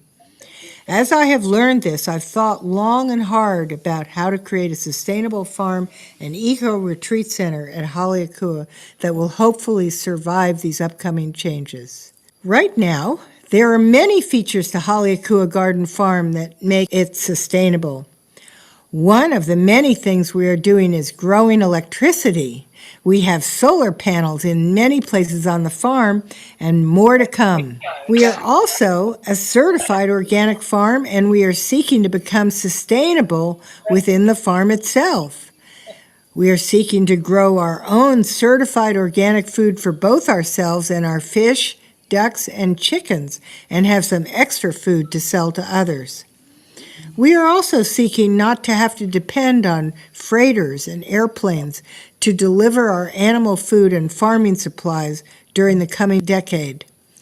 Animal and human food prices are already very high in Maui because 80% of it has to be shipped in by freighter or plane. As oil becomes harder to obtain, prices are likely to go up even more. This is very challenging for people who live here. So, as I said, we are seeking to raise some food for ourselves and all of our ducks, chickens, and fish right here on our property. And we hope to be fully successful in 2 years and to teach others who are interested. To that effect, we are raising also many moringa trees, which are very hardy and whose leaves are comprised of 42% protein.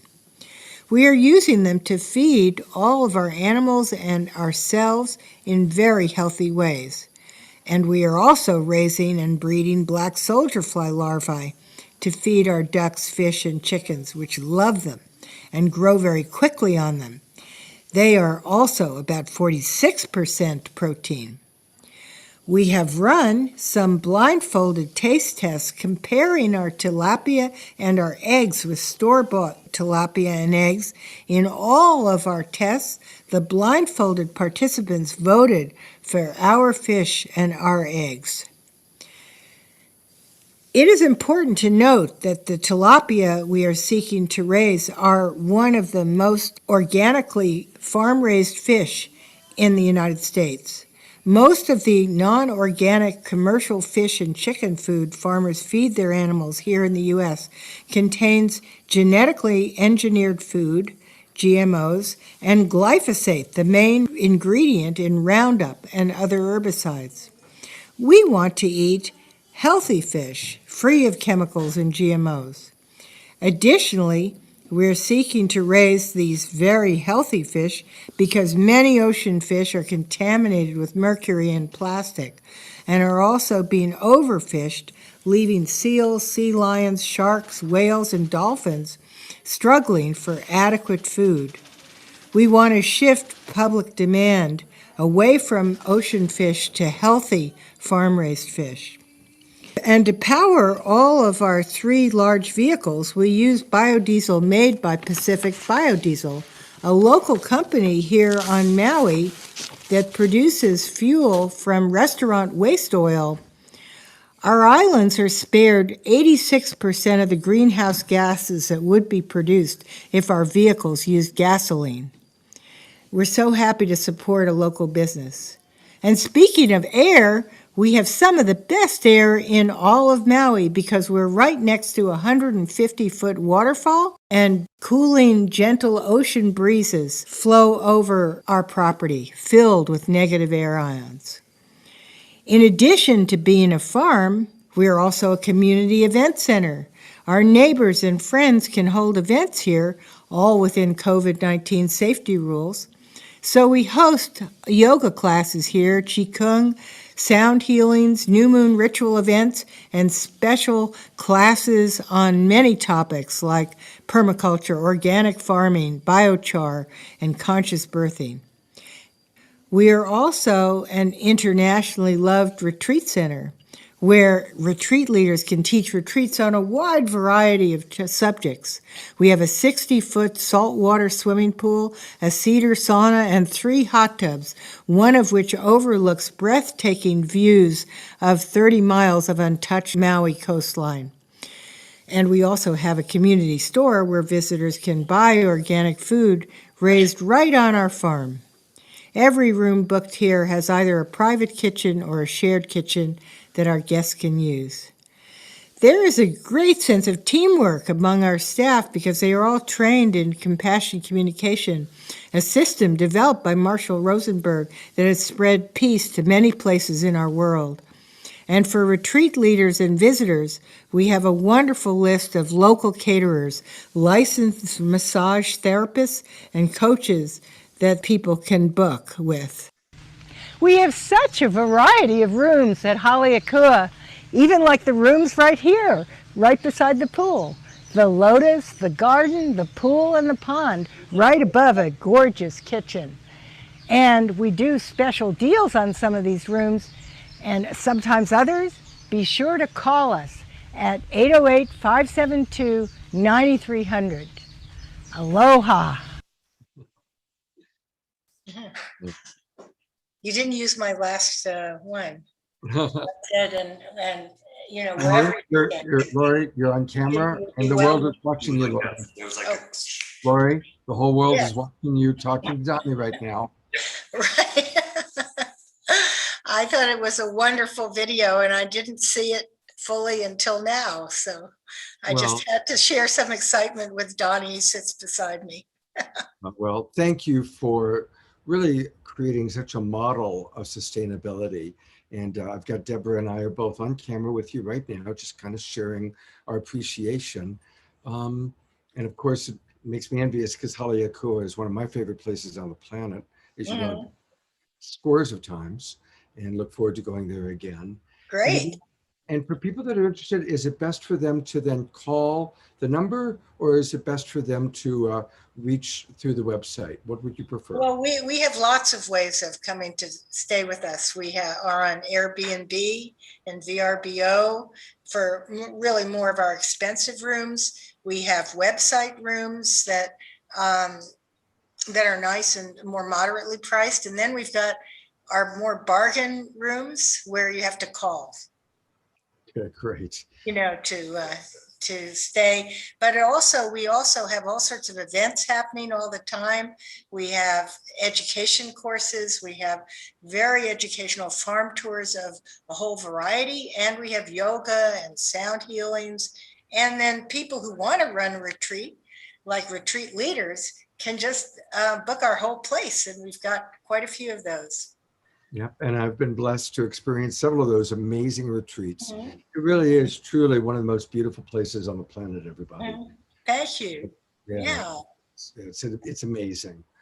So thank you for being on the show. Thank you for sponsoring us. And Lori's going to be back on June 5th. She is, and I'll actually put the spotlight back on her again. Lori is going to be co-hosting a show that she's helping to create on brain fitness and the amazing ways that our body and our brain correlate and connect. We're bringing in some of the top doctors and leaders. So thank you so much, Lori, for all that you do to make life better through anti-aging education, through Haleakua, and of course, your incredible love of Mother Earth. Thank you so, so much. My pleasure. Okay. All right. And now we move forward with the next part of the show. Here we go. Sounds like I can head it up.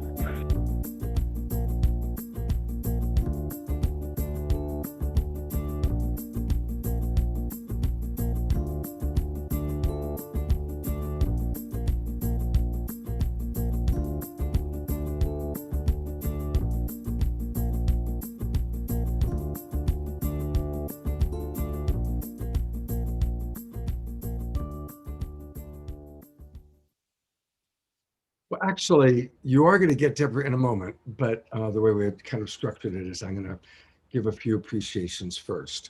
I really want to thank those of you that are watching on all the different broadcast partners that carry us. Thank you so much. And I want to just take a moment to acknowledge our primary broadcast partners, Unify. You know, the majority of people that watch our show on Facebook are watching it through Unify. And we really appreciate that. So thank you.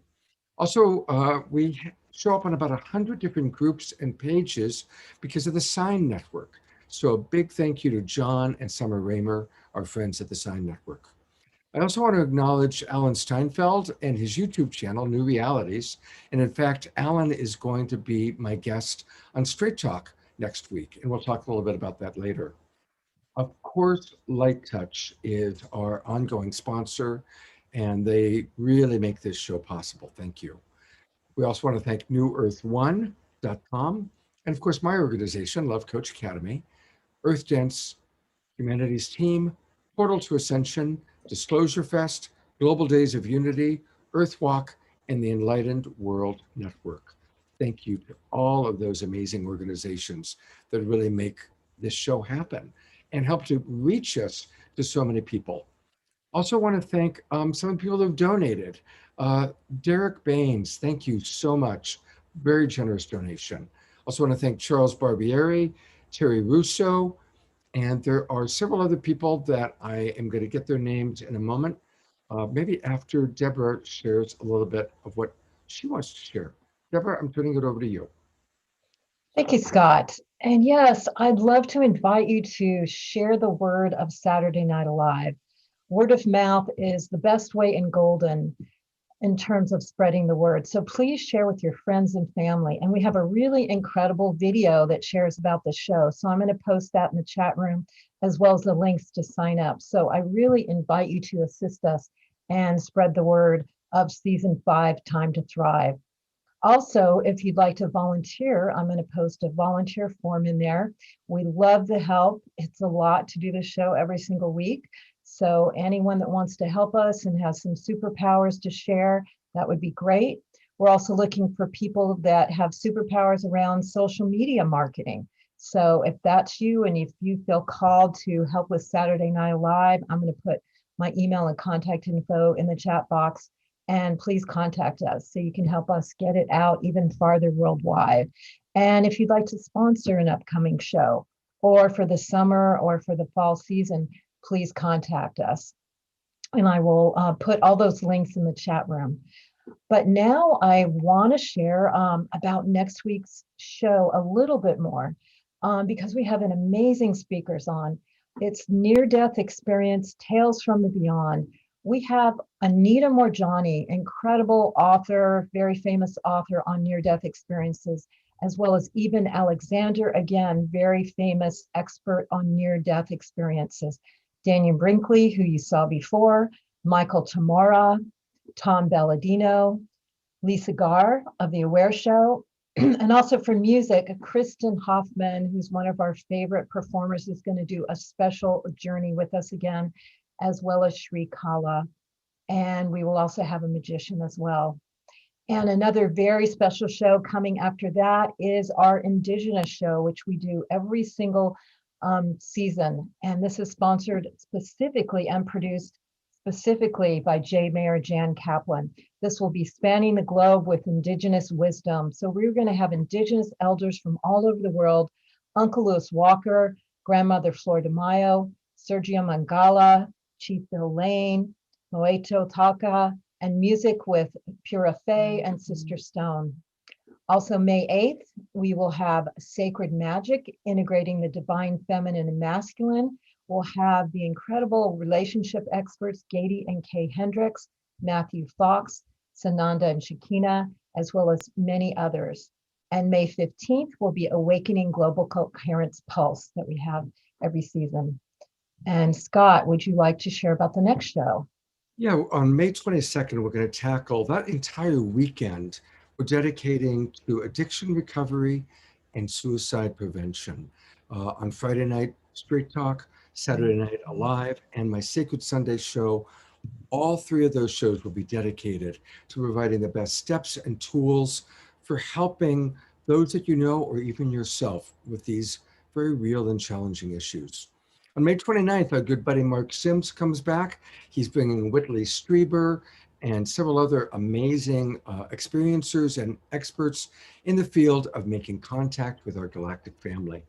And as we mentioned before, Lori Grace, who you just saw, is going to be doing an entire show with some amazing experts on brain fitness, how to optimize our entire body and life. On June 12th, we're going to be celebrating the 60s and the rise of the Aquarian Age, how the music and the thinking and the philosophy of the 60s, the Beatles, influenced so many and has helped to create the positives in today's world. On June 19th, we always do a show on the solstice or the equinox, where we bring in some of our favorite speakers and musicians. And then finally, we're going to conclude on June 26th. Our good buddy Jerry Anderson, who's watching us, the wild abbot of the Mystic Monastery, is collaborating with Jay Mayer. Our two great sponsors are collaborating on an amazing show on building a harmonious future with Indigenous and spiritual wisdom. So as always, these are the shows that we've got coming up. They're going to be quite exciting, and we want to invite all of you to please join us. So it's going to be a lot of fun. Register, globalpeacetribe.com. All right, and to share a little bit more, I have another video for you because we really want to encourage you. We've started having on certain shows, not every show, but certain shows, an after party. And we've got the best one yet planned for tonight. Check it out.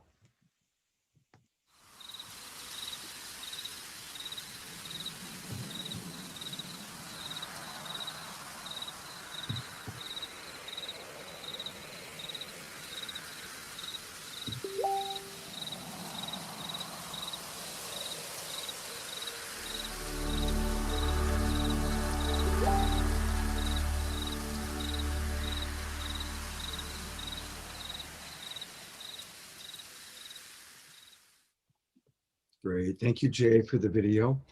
And now it's time for some more music. And we've invited back someone that really deeply impressed us when he was on the show before. And Shay, I'd like to invite you to turn your camera on so I can bring you on board and introduce you to our group. It's time for Shay Freedom. And I am hoping Shay's going to turn his camera on so he can join us. Earth to Shay, Earth to Shay. Come join us. Okay. Well, if Shay doesn't come on in a moment, I am going to introduce our Bill McKibben video. And I don't know where Shay is. He was with us earlier. Oh, you know, this is there he is. You had my heart pounding there a little, buddy. No worries. All right. I had gone to the loo. Of course, inevitable, right? You know, Well, this, right when it's my turn. Hi, of hiya. course. Yep. It's kind of like if you're at a restaurant and you're waiting for the food to come. All you gotta do is go to the bathroom. The moment you go to the bathroom, they're gonna bring the food. It's like I don't know if anybody else has ever noticed that. But while he's getting set up, I just want to tell you a little bit about Shea Freedom. In song as a speaker, you're going to find him advocating for foster youth, human rights, and environmental issues. One of the reasons why we really wanted to have him on tonight's show. Freedom shares songs and workshops at festivals alongside some of your favorite artists. And he's worked very closely with Earth Guardians, one of the companies or organizations we're promoting tonight. Shea is a member of the LGBTQ community, and Shea Freedom, was awarded the 2016 Rising Star Award by the Black Trans Men Inc. And he shared the stage with a lot of renowned LGBTQ artists and goddesses. He was even featured on the Showtime hit series, The L Word. So he is, Correction, I wasn't featured on that show. I are was you, on stage with an artist and an artist I admired for years who was on that show. well, if it had been up to me as the producer, you would have been featured, Shea. I appreciate that kindly. But luckily, I get to be the co-producer of this show, and I'm turning it over to you. Hey y'all, I'm so honored to be back here. I was side chatting and I was like, you know, do you want to hear anything in particular? And someone was like, well, I want to hear what is most present on your heart. I am currently working on an album, and I've been teaching myself to play the piano and to sing in French for some reason. So, you know, here goes nothing. This isn't out yet. And we didn't sound check this piano, so if it needs more, just give me a thumbs up, please, Scott.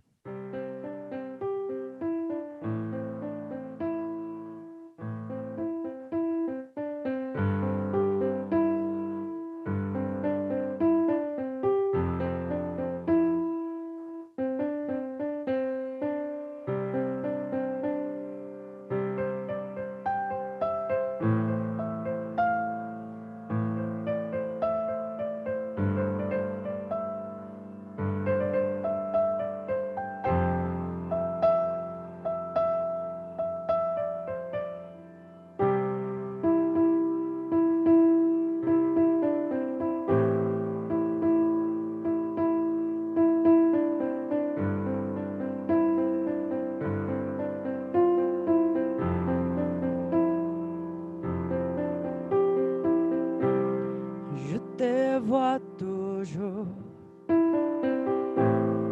dans mes rêves, j'entends tes voix dans les veaux, et je m'examine souvent. Comment tu vas? Et je m'examine souvent. Comment tu vas? Comment tu vas?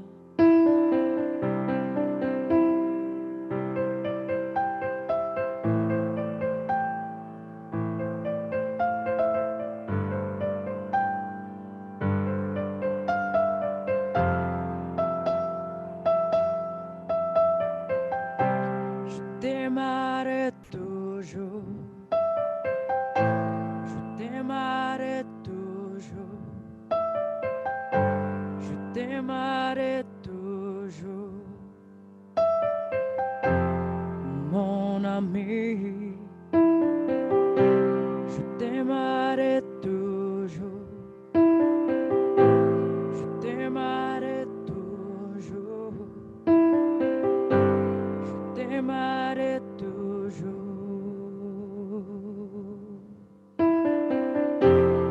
Mon ami.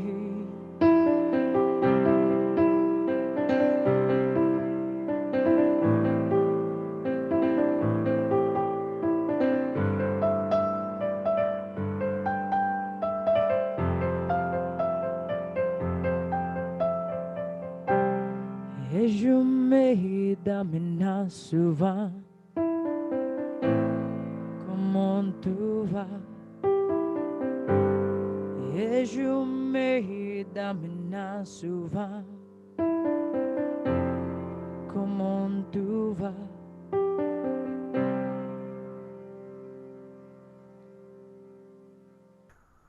Oh, that's so beautiful. Thank you so much. People, he's going to come back and we're going to hear another tune from him in a few minutes. But you can also learn everything you've always to know about Shea Freedom, but we're afraid to ask, by going to SheaFreedom.com. And he spells it SHEA freedom.com, SheaFreedom.com. And Shea, it's such a beautiful heart. You have something to say? Yes, I do. I just wanted to, they're not an organization that's on here right now, but if there's any other men or trans men or non-binary folk on here, I just want to give a shout out to Sacred Sons. They're doing some really beautiful men's work and heart integrative work, primal integrative work for men of all walks of life and shapes, color, sizes. And they've been really important to me. So as an ambassador, I just, of course, got to shout them out. It's really important, especially as young men, you know, I'm only 30, to have good men to look up to, especially, you know, in these times where we're learning that, you know, patriarchy isn't masculinity, you know what I'm saying? So I just wanted to shout out to that. And thank y'all for hearing me. That's Je t'aimerai toujours, and that means I will always love you. Shea, you know, on my Street Talk show, we're going to dedicate the month of June to honoring LGBTQ. Oh my God, XYZIA, boy, girl, naked squirrel. All you guys, everybody. So definitely let's talk, as I'd like to have you be on one of those shows and maybe bring some of the people that you know on one of the shows. All right. So we'll talk about that. We're going to see more of Shea in a little bit. So thank you, Shea. And I'll make a point that next time you go to the bathroom to call you up again. You know, isn't it amazing that we get to do this show and, like, you know, we're all in our homes. And, you know, that's a good example or a good segue. We were very, very excited when Vineet arranged for Bill McKibben to be on the show. I had actually met Bill. Lori Grace and I both were trained by Al Gore as climate project presenters, and we met Bill in Nashville. We had lunch with him. I spoke to him. He was excited. He was going to do a pre-record with us, and things happened. We had technology challenges, a computer crash, and it's the busiest week for him because of all the people wanting him to be on their shows. So we were not able to get the pre-record done. We had phone calls and all sorts of things, and the pre-record didn't happen. So we're disappointed. But he made a suggestion. I'm going to show you a video. He was on Democracy Now! With Amy Goodman very, very recently, 3 weeks ago. And it's an important story. And so this is Bill McKibben on Democracy Now!, not on Saturday Night Live, but talking about something very, very important and very relevant. So let's take a look. This is Democracy Now!, the Quarantine Report. I'm Amy Goodman with Juan Gonzalez. A coalition of students and professors are celebrating after Rutgers University, the largest state university system in New Jersey, voted Tuesday to begin to divest from fossil fuels. The vote by the Rutgers Board of Governors and Board of Trustees followed a campaign by the Endowment Justice Collective that grew out of the global climate strike in 2019 and led to a referendum vote in 2020 in which 90% of students supported divestment. About 5% of Rutgers' $1.6 billion endowments invested in fossil fuels. The agreement means the school will now cease new fossil fuel investment and divest from passive index funds with fossil fuel investments. Rutgers said it also plans to invest in renewable energy and energy efficiency, and the school's investment office will annually report on divestment progress. Rutgers University professor Naomi Klein tweeted in response to the news, quote, "I love teaching at Rutgers University, and now I'm extra proud to be part of this amazing community. After years of student and faculty activism, Rutgers is finally divesting from fossil fuels," she said. Rutgers' announcement comes shortly after the University of Southern California promised in February to divest from fossil fuels. For more, we go to Bill McKibben, author, educator, environmentalist, and co-founder of 350.org. His latest book, Falter, Has the Human Game Begun to Play Itself Out? His latest climate newsletter for The New Yorker's titled The Shift to Renewable Energy Can Give More Power to the People. Bill, you called the Rutgers news a big, big deal. Lay out why. Well, first of all, congratulations to your co-host, Mr. Gonzalez, the, I believe, Hefner Professor of Communications at the newly divested Rutgers University. It is a big deal because, look, this is one of the oldest universities in the country, one of the 9, I think, universities founded before the revolution. It has a huge history. This is where Paul Robeson, of all people, went to school. And it's the most important university in one of the biggest states in America. It's one more sign of just how much the zeitgeist has shifted. We're now at the point that this divestment campaign, which Naomi and I kind of helped launch 10 years ago this year, has become the biggest anti-corporate campaign of its kind in history. We're at about $15 trillion now in endowments and portfolios that have divested from fossil fuel. And they run the gamut from tiny religious orders and little schools out in the woods to Oxford and Cambridge. And now Rutgers right in the middle of it, particularly significant, I think, because, of course, Standard Oil of New Jersey was one of the first big global players in the fossil fuel business, and it's very good to see this signal being sent. Hopefully, it's a signal that will be heard, among other things, in the office of New Jersey Governor Murphy, because New Jersey should be getting set to follow New York State and divesting its massive employee pension fund from fossil fuel. And Bill, I wanted to ask you, one of the dirty secrets of the fossil fuel industry, of course, and that makes it more enticing for some of these institutions to divest, is the decline of the industry from a financial perspective. Could you talk about that as well? When we started this divestment campaign, Exxon was still the biggest company in the world. One, it's not even the biggest energy company in the world anymore. It was passed in market capitalization last autumn by a renewable energy company based out of Florida. So there are big changes underfoot. That does not mean that the power of the oil industry has gone away.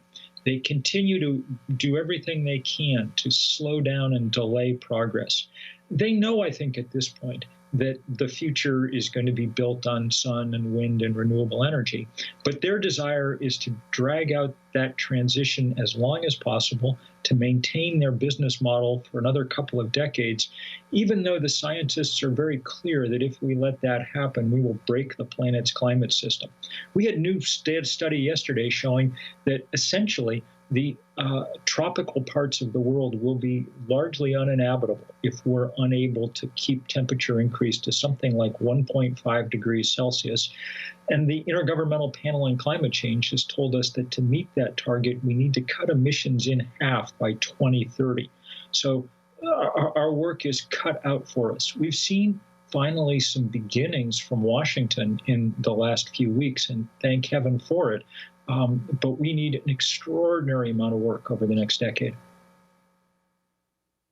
And what about the issue of the movements on the campuses that have developed of students and faculties and even community organizations pressuring these universities? Could you talk about the importance of these movements and maintaining them? So first of all, one of the interesting things about this Rutgers thing and many other universities is the battles took 7 or 8 years. And that means that it was a couple of generations of students. You know, administrations kind of count on the idea that 4 years from now, everybody's gone and they'll have moved on and forgotten. But kids did a great job of recruiting the next generation. They also reached up to faculty. The American Association of University Professors played a big role in making sure that Rutgers faculty was on side here. And there's been, over that 10 years, this steady kind of coalescing of the environmental movement and the justice movements into the same thing. Because we now are completely clear, I think, that the people who are hit first and hardest by fossil fuel and by climate change are the ones who have done the least to cause these problems. You know, there was a new study about 3 weeks ago, really one of the most important things that's come out in a long time. And what it showed was that, forget climate change, simply the deaths from particulates linked to fossil fuel combustion now kill almost 9 million people around the world. That's about 1 in 5 people who die on our planet. It's more than HIV, AIDS, malaria, and tuberculosis combined. And none of it's needed because now we know how to take advantage of the large flame that the good Lord put 93 million miles away. We know how to use that in order to generate the power that we need. So that's what we should be doing. Very quickly, Bill McKibben, Deb Haaland is about to be voted on by the full Senate. She would become the first Native American cabinet member in history, also very significant on the issue of fossil fuels. Your final thoughts? Well, Deb Haaland is a great hero. It'll be wonderful to have her in that job because she comes from New Mexico, so she understands the importance of oil and gas revenues and the need to replace them as we move forward in this transition.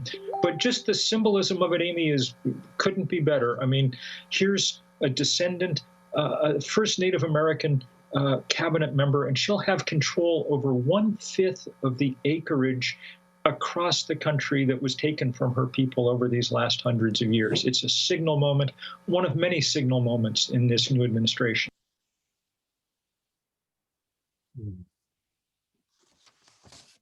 Thank you, Democracy Now! Thank you, Bill McKibben. And for those of you who do want to learn more about Bill, you can go to his website, and it's his name, Bill McKibben. He spells it McKibben.com, BillMcKibben.com.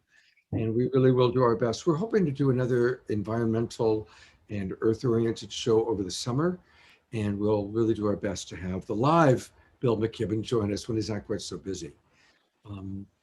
And thank you, Vineet, for arranging Bill, even though it didn't quite work out this time fully. And to tell us more and to introduce someone who is with us live, here's Vineet. Thank you, Scott. Well, again, it's my great honor to introduce another heroine of the planet, Osprey Oriole Lake, who is the founder and executive director of the Women's Earth and Climate Action Network, or We Can International, which is dedicated to accelerating a global women's climate justice movement. Yay. She works nationally and internationally with grassroots and indigenous leaders, policymakers, and scientists to promote climate justice, resilient communities, and a just transition to a decentralized, democratized energy future. Osprey. Thanks so much for that introduction, Vineet, and everyone. I'm really grateful to be here with all of you to honor Mother Earth Day, and I'm calling it from Coast Miwok territory. And as we celebrate Earth Day on every continent, women land defenders are rising in response to rampant destruction of our planet and intensifying economic, political, and social injustices that we were just hearing about from Bill McKibben and others. And these women are literally putting their bodies and lives on the line to protect Mother Earth, our communities, and everything that we hold dear. So on Earth Day, I really want to honor women land defenders and to bring light to the struggles and solutions of so many courageous women. There's really a deep historical connection to the violence against women and violence against Mother Earth that we can't afford to ignore. And it actually really needs to be healed inside of us and all of our social systems. And with this in mind, I wanted to share a video from one of our We Can delegations featuring Sonia Guajajara, who's one of the most prominent and amazing indigenous women leaders from Brazil. And this is from when we traveled to the United Nations in New York to denounce President Bolsonaro's attacks on indigenous peoples and the Amazon rainforest. So if we could go ahead and share the video, and then I'll say some more.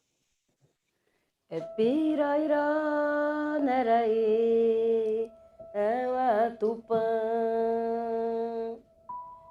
Pirairá, Nerazê, Tupã. A cultura política brasileira é muito grave para toda a população, em especial para nós mulheres. E agora temos um presidente que acha que as mulheres têm que ter papel secundário, salários menores. Está aqui participando do Fórum Permanente da ONU, em frente à Embaixada do Brasil, para nós tem um significado muito forte. Porque é reafirmar a presença e a existência indígena em todos os espaços. Brazil is the deadliest country in the world for environmental defenders.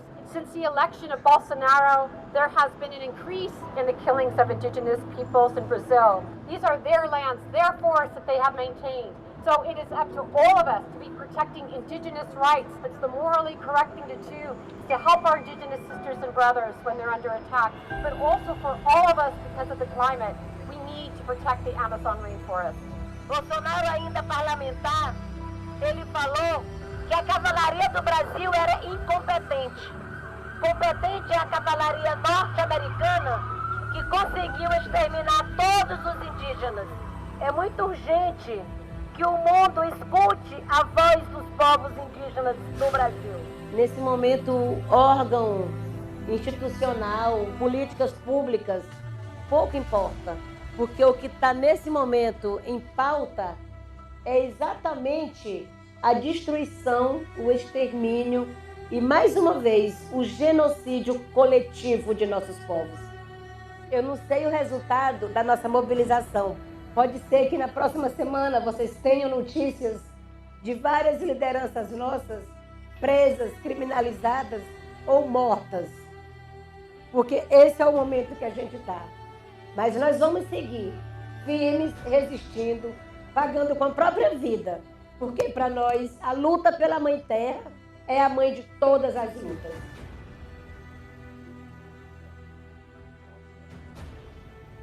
É que são nossos territórios sagrados que garante o ar, a água, né, o clima e que garante a vida no planeta. Nós precisamos urgentemente romper com esse modelo de desenvolvimento que usa de forma predatória a Mãe Terra. Estamos aqui para reafirmar que a luta pela Mãe Terra é a mãe de todas as lutas. Nova York pode até ser o centro do mundo, mas o que garante a vida no planeta é a Amazônia.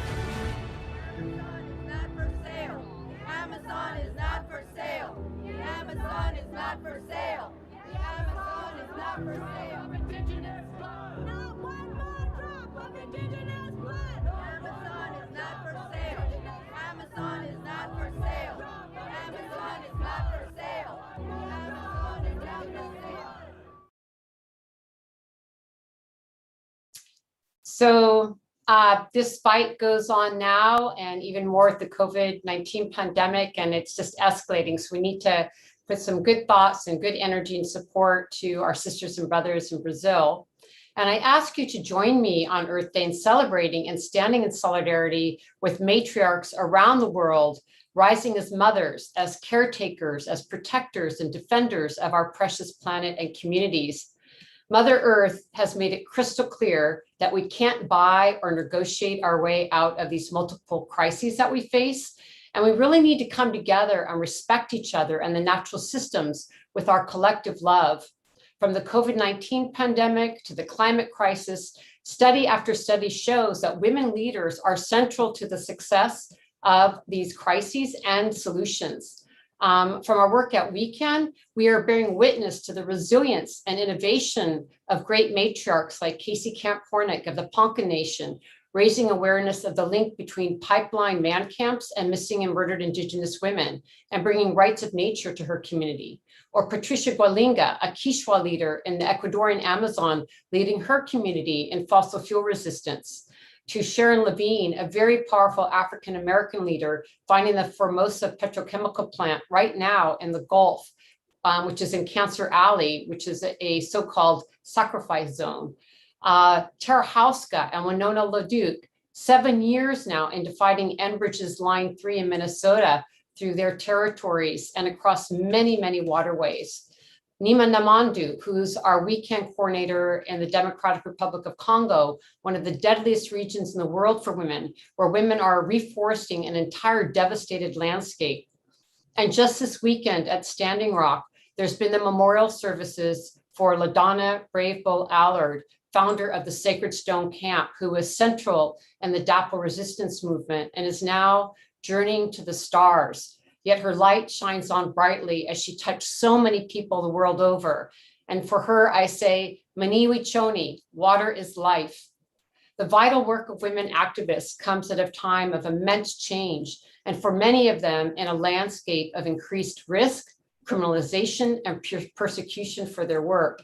Yet the thing is, all of our lives, the integrity of Mother Earth and the future of generations to come actually depends upon the work of these outstanding women, land defenders on the front lines. Every day it becomes more apparent that the systems of patriarchy, capitalism, white supremacy, and colonization do nothing but pillage the earth and destroy communities. So we all have a responsibility to dismantle these systems of oppression. And we can ask ourselves, where is our courage? Where is our imagination?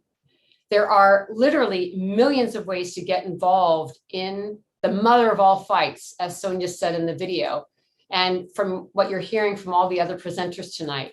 So pick your entry point and put your heart and soul into it, as I know many of you already are. And I really thank you for that, because this is not a time to be on the sidelines, as we heard the urgent call from Bill McKibben and others. To build a path forward, we need to amplify and support women, especially Black, Brown, and Indigenous women, who are holding incredible knowledge and solutions needed to shape a healthy and just world, one where we live in reciprocity with our beautiful planet and each other. There's really no going back to the way things were. So now let's lift up the voices that are singing the song of Mother Earth as we navigate this perilous, yet potentially promising time of the great turning. Thank you. Thank you very much, Osprey. And I do want to take people to your website. It's wecaninternational.org, wecaninternational.org. And God bless the women that are rising for climate justice and community-led solutions. And I'm really grateful that you joined us, and also that you did show us that video. That video just really, it's very powerful. Very powerful. And I want to encourage anybody who's watching our show tonight, if you're wanting to get any of these videos, to share, hopefully share the whole show out. But if you really were touched by that video, or Bill McKibben on Democracy Now!, or any of the other videos we've shown, send me a private message on Facebook, and I will send you the link to the specific video.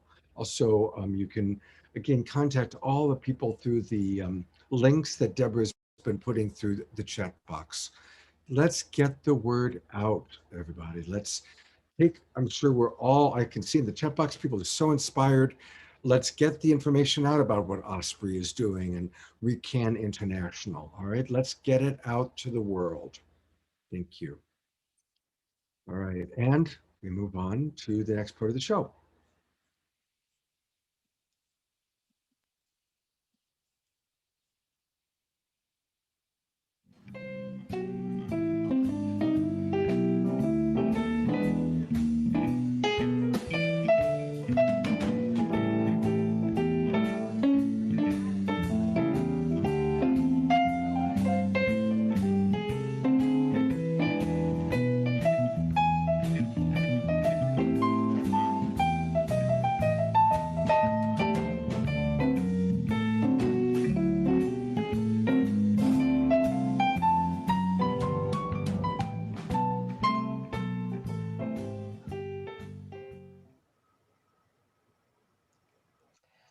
Yes, this is part of the show where we share some resources that we find, especially with the new evolution of us connecting so much virtually and sharing so much information virtually.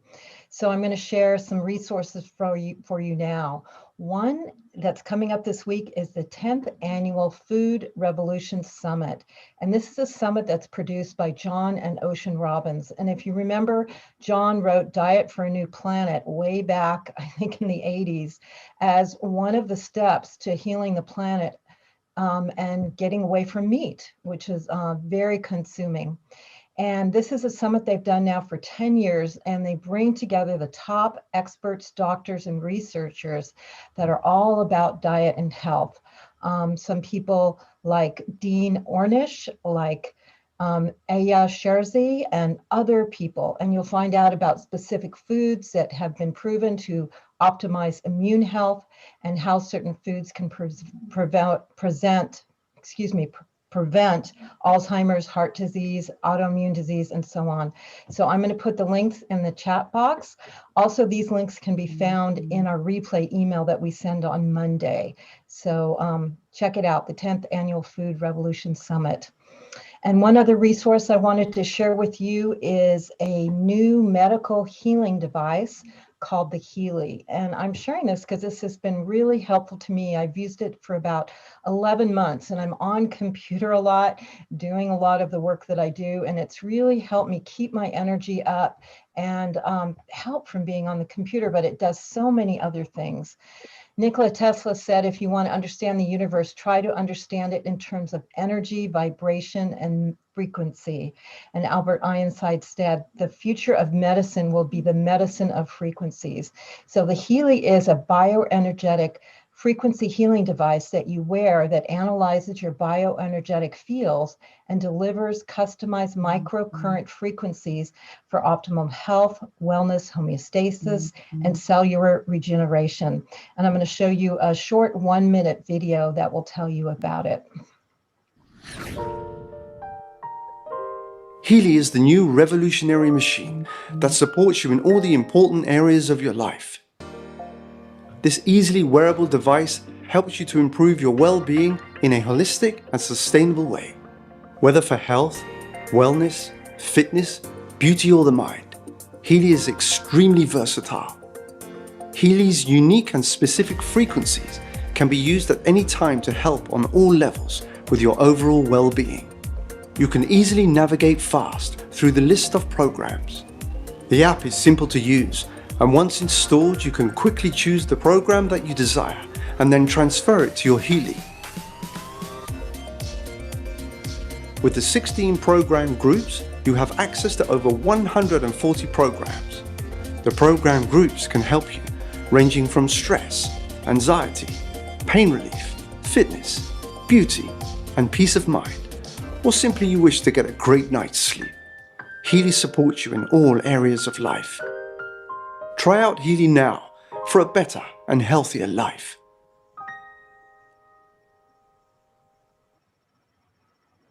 Great, and I share it with you on this show because they do discounts every so often. It's almost like half price off, and the discount will be through April 28th.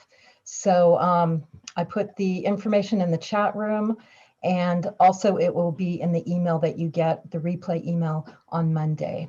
So thank you. I've got my Healy. I use it all the time. Deborah turns me on to these things, and they work. They're pretty amazing. So get your Healy. All right. I want to, in my part of Global Peace Tribe Recommends, I get to share with you some really wonderful events that are coming up. And the first one is tomorrow. And hopefully by now, most of you know that I do a show every Sunday morning. It's the Sacred Sunday show. And tomorrow I'm featuring this amazing couple that I met through Saturday Night Alive. And a lot of the shows that I do now on Straight Talk and Sacred Sundays are people that I want to expose more to, that we want to have more time with. But tomorrow it's the Twin Rays, Sananda and Shakina. They're a beautiful couple, very high conscious, very high vibe. And so join us. It's tomorrow morning at 10 o'clock Pacific time.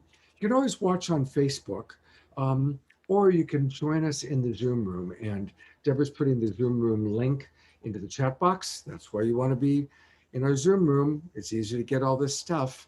Or you can take a look at it And I also will post it on my Facebook page. Come join us tomorrow morning at 10 o'clock. It's going to be really, really a chance to go deep with these really interesting people. I really like them a lot. I wouldn't have them on my show if I didn't. So then on Thursday, it is Earth Day. We're doing this whole show tonight in order to celebrate Earth Day. And with the great help of Jan Kaplan, our super producer, she is going to be helping to co-produce a evening with Fantuzzi and the Rainbow Tribe. It's a rainbow celebration. Fantuzzi, our beloved musical friend, is going to be bringing some of his favorite musical guests on, and that's going to be this Thursday night on my regular Zoom room. You can find it on Facebook, or go to my page, or go to Fantuzzi Music. But join us live. You can come into the Zoom room, or you can watch on Facebook. And there's going to be great musicians and quite a celebration as we actually celebrate Earth Day on Earth Day. That's this Thursday night from 6 till 9 p.m. Pacific time. So definitely put that in your calendar. And then the last program that I want to really encourage all of you to attend is my Straight Talk show, which is on Friday nights. And next Friday night, we are honoring one of our dear friends, Alan Steinfeld. You've seen him on the show before. He just wrote his first book. And of course, it's called Making Contact. And so we're going to be celebrating the launch of the book, but Alan's got some great guests. Henrietta Weeks is going to be joining us, and Darryl Anka. Darryl is the channel for Bashar. And getting Darryl to come onto the show is a really big deal. He's an amazing channel. Bashar is one of the most beloved channels in the world. And Darryl is going to be live with us, and Alan, my co-host Trish, Henrietta Weeks. It's going to be a really fun show. And any of you interested in channeling, UFOs, galactic energies, things that go bump in the night, if you're into any of that, join us next Friday night, 7 o'clock Pacific time on my Straight Talk show. And we really have a lot of fun. And it's one of those shows, by the way, that if you do come into the Zoom room, then you get to ask questions and interact. So it's going to be a lot of fun. And with that, I think it's time for some more music and to introduce again, and I'll turn it back over to Deborah. Thank you, Scott. Yes, we get to hear more of Shay Freedom. You can tell from her last performance, she's got a lot of depth, a lot of passion, and she lives it not only through her music, but in her activism. So that's why we love to bring her back and do one more song. And is she there again, Scott? It is he, Deborah. He. And Shay, did we catch you in the bathroom again? There he is. Welcome back again, Shay. And Shay, do a little test. Your sound is low. By the way, your volume was a little low last time on your voice. So if you can raise your voice a little bit. And you're muted, Shay. Yeah, I was just taken a little back by all the she's and the hers. So it was a little rough for me.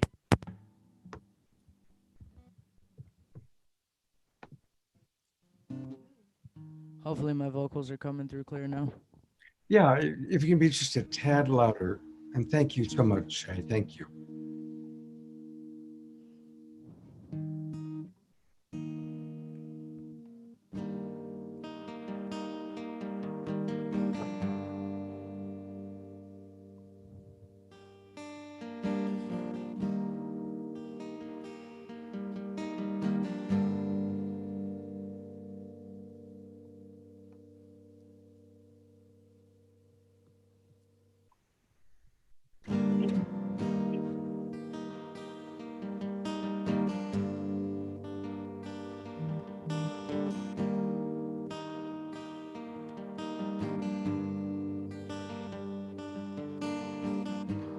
Took my love, I took it down.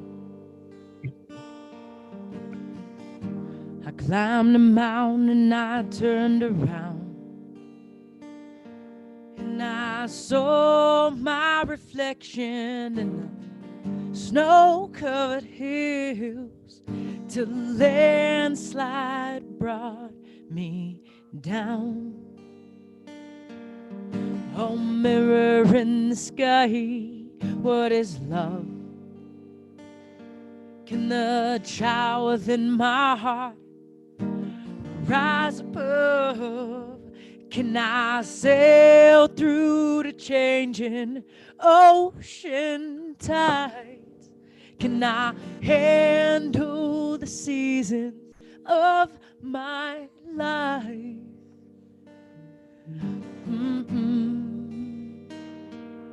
I don't know.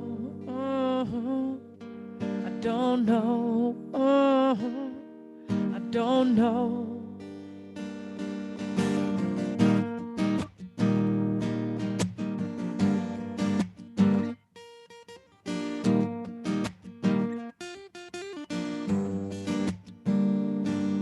Yeah, I've been afraid of changing, 'cause I build my life built around you. Well, time makes you bolder, even children get older, and I'm getting older, I'm getting older too. I'm getting older too. I'm getting older too. I'm getting older too. Yeah, I've been afraid of changing, 'cause I build my life built around you. Well, time makes you bolder, even children get older, and I'm getting older, I'm getting older too. I'm getting older too. I'm getting older too. I'm getting older too.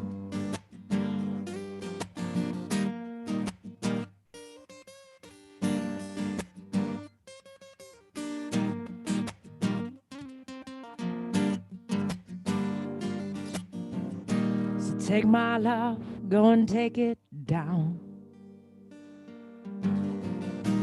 Climb the mountain and turn around. And if you see my reflection in the snow-covered hills, well, landslide will bring it down. And if you see my reflection in the snow-covered hills, well, landslide will bring it down.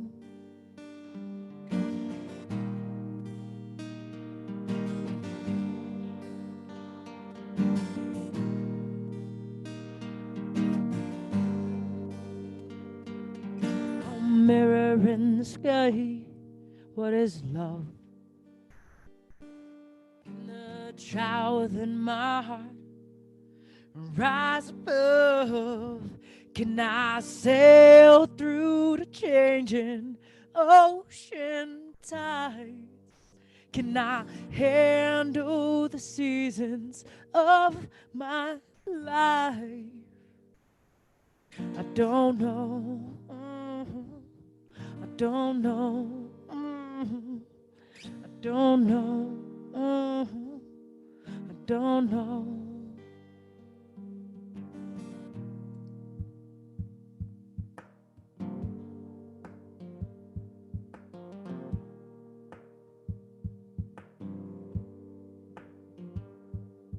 Yeah, I've been afraid of changing.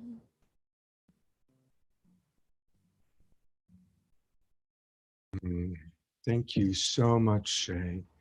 And I want to really encourage everybody to make a donation to Shay. I'm going to right now. He was showing us how to PayPal him or how to Venmo him. And, you know, this is a tough time for musical artists. Oh, good. I'm glad you're back on camera, Shay, because I want to. I low key just want to say it's a tough time for me right now to sit here. Like, I feel like I need an apology. That was rough for me. Like, I agree. I think that you do deserve an apology, and here's Deborah. and I don't think it was intentional, but my heart doesn't know that. And yes, this is my apology, and it was not intentional. I'm also having a really hard day just to align with you. And I felt really bad when I did that. So I'm sorry for the discomfort, and I'm sure, that's a thing that's experienced in your life. So I really appreciate you and sending you so much love, because that's really what's in my heart for you. I appreciate that. And I appreciate you coming back on, Shay, and being honest about how hard it is when people get it wrong and they don't understand. And in a way, you kind of It really educate only them. hurts the most when you like the people. You know what I'm saying? So, Yeah. so know that I'm only really affected because I really appreciate you, Deborah. Yeah. No, we So I really appreciate appreciate you. And We really appreciate you coming back again. That's why we had you back, because we loved what you did last time, and here you are again. Yeah, and definitely, I really want to include you in one of my Straight Talk shows. So, no pun intended that the show is called Straight Talk. I just thought of that. Yeah, it's You cool. I'm gotta- a straight guy. I love me some There you women, go. You know, they know all the wisdom. You know what I'm saying? I hear you. Thank you for being just such a great sport. And I'm going to make a donation to you on PayPal. And I want to encourage everybody. It's easy. Just go to PayPal, shayfreedom@gmail.com, SHEA freedom@gmail.com. And also, we had pulled up earlier his website. I'm going to go there one more time. It's a beautiful website, by the way. While you do that, if I may, I just wanted to drop in real quick, just since this is this kind of community. Yeah. Most people don't know, but when I tour, I carry a workshop that Creator kind of blessed me with. I prayed on it and was like, how can I be of use beyond music? Please utilize me. And it was Transcend 101. And what that is a workshop that is not necessarily exploring the history, but it's an invocation to remembering, because we do explore the history and the sacred roles that non-binary people and trans people have held throughout the world, its history and its cultures since time immemorial. We've been here and we're gonna be here. We like the stars, y'all, and just like y'all.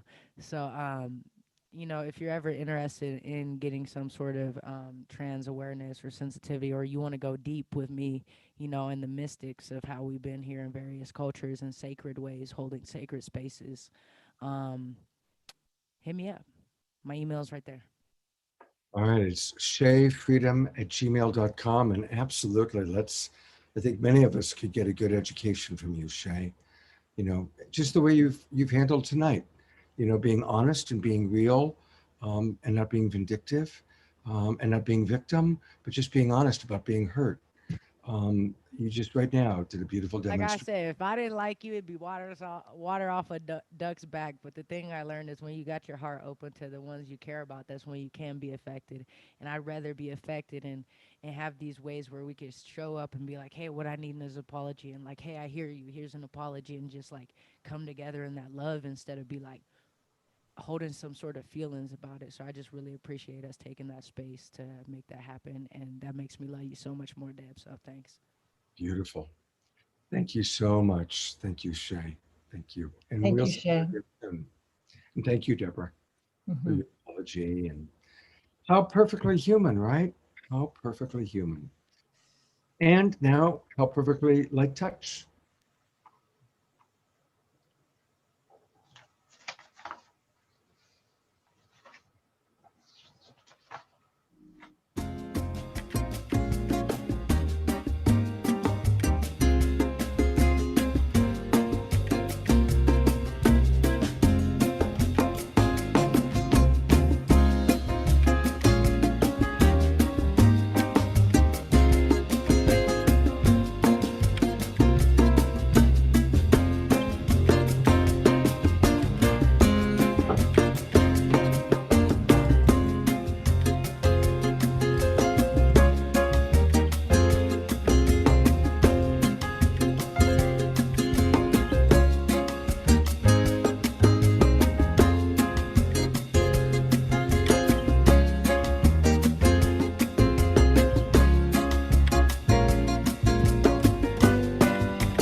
Let's all stay in that state of gratitude. And I am grateful for my friend Vineet, and he has an introduction to make for us. Thank you, Scott. I'm happy to introduce Randy Hayes, a friend and fellow radical activist. Randy is executive director at Foundation Earth, a new organization rethinking a human order that works within the planet's life support systems. He is a special advisor to the World Future Council. He is co-founder of the legendary Rainforest Action Network, still doing great work there. He has been described in the Wall Street Journal as an environmental pit bull. I would agree with that. And has been willing to put his body on the front lines, getting arrested 19 times for civil disobedience. We made a quick recording of Randy actually just today, so we'll play that now. Thank you, Randy, for joining us, and we're looking forward to hearing what you have to say. And thank you, Vineet, for inviting me to talk. Now, not long ago, about say 400,000 years ago, life shifted from the oceans to the shores. That's about when I met Vineet. We've had a long and good relationship. But onward. Halting the extinction crisis. Finally, a plan exists. I was in the deserts with a friend of mine at Hopi, and this advice emerged.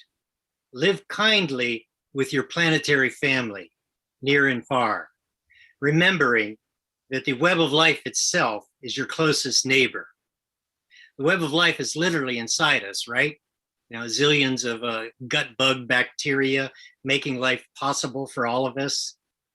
And as we know, the ancient evolving web of life is quite wild.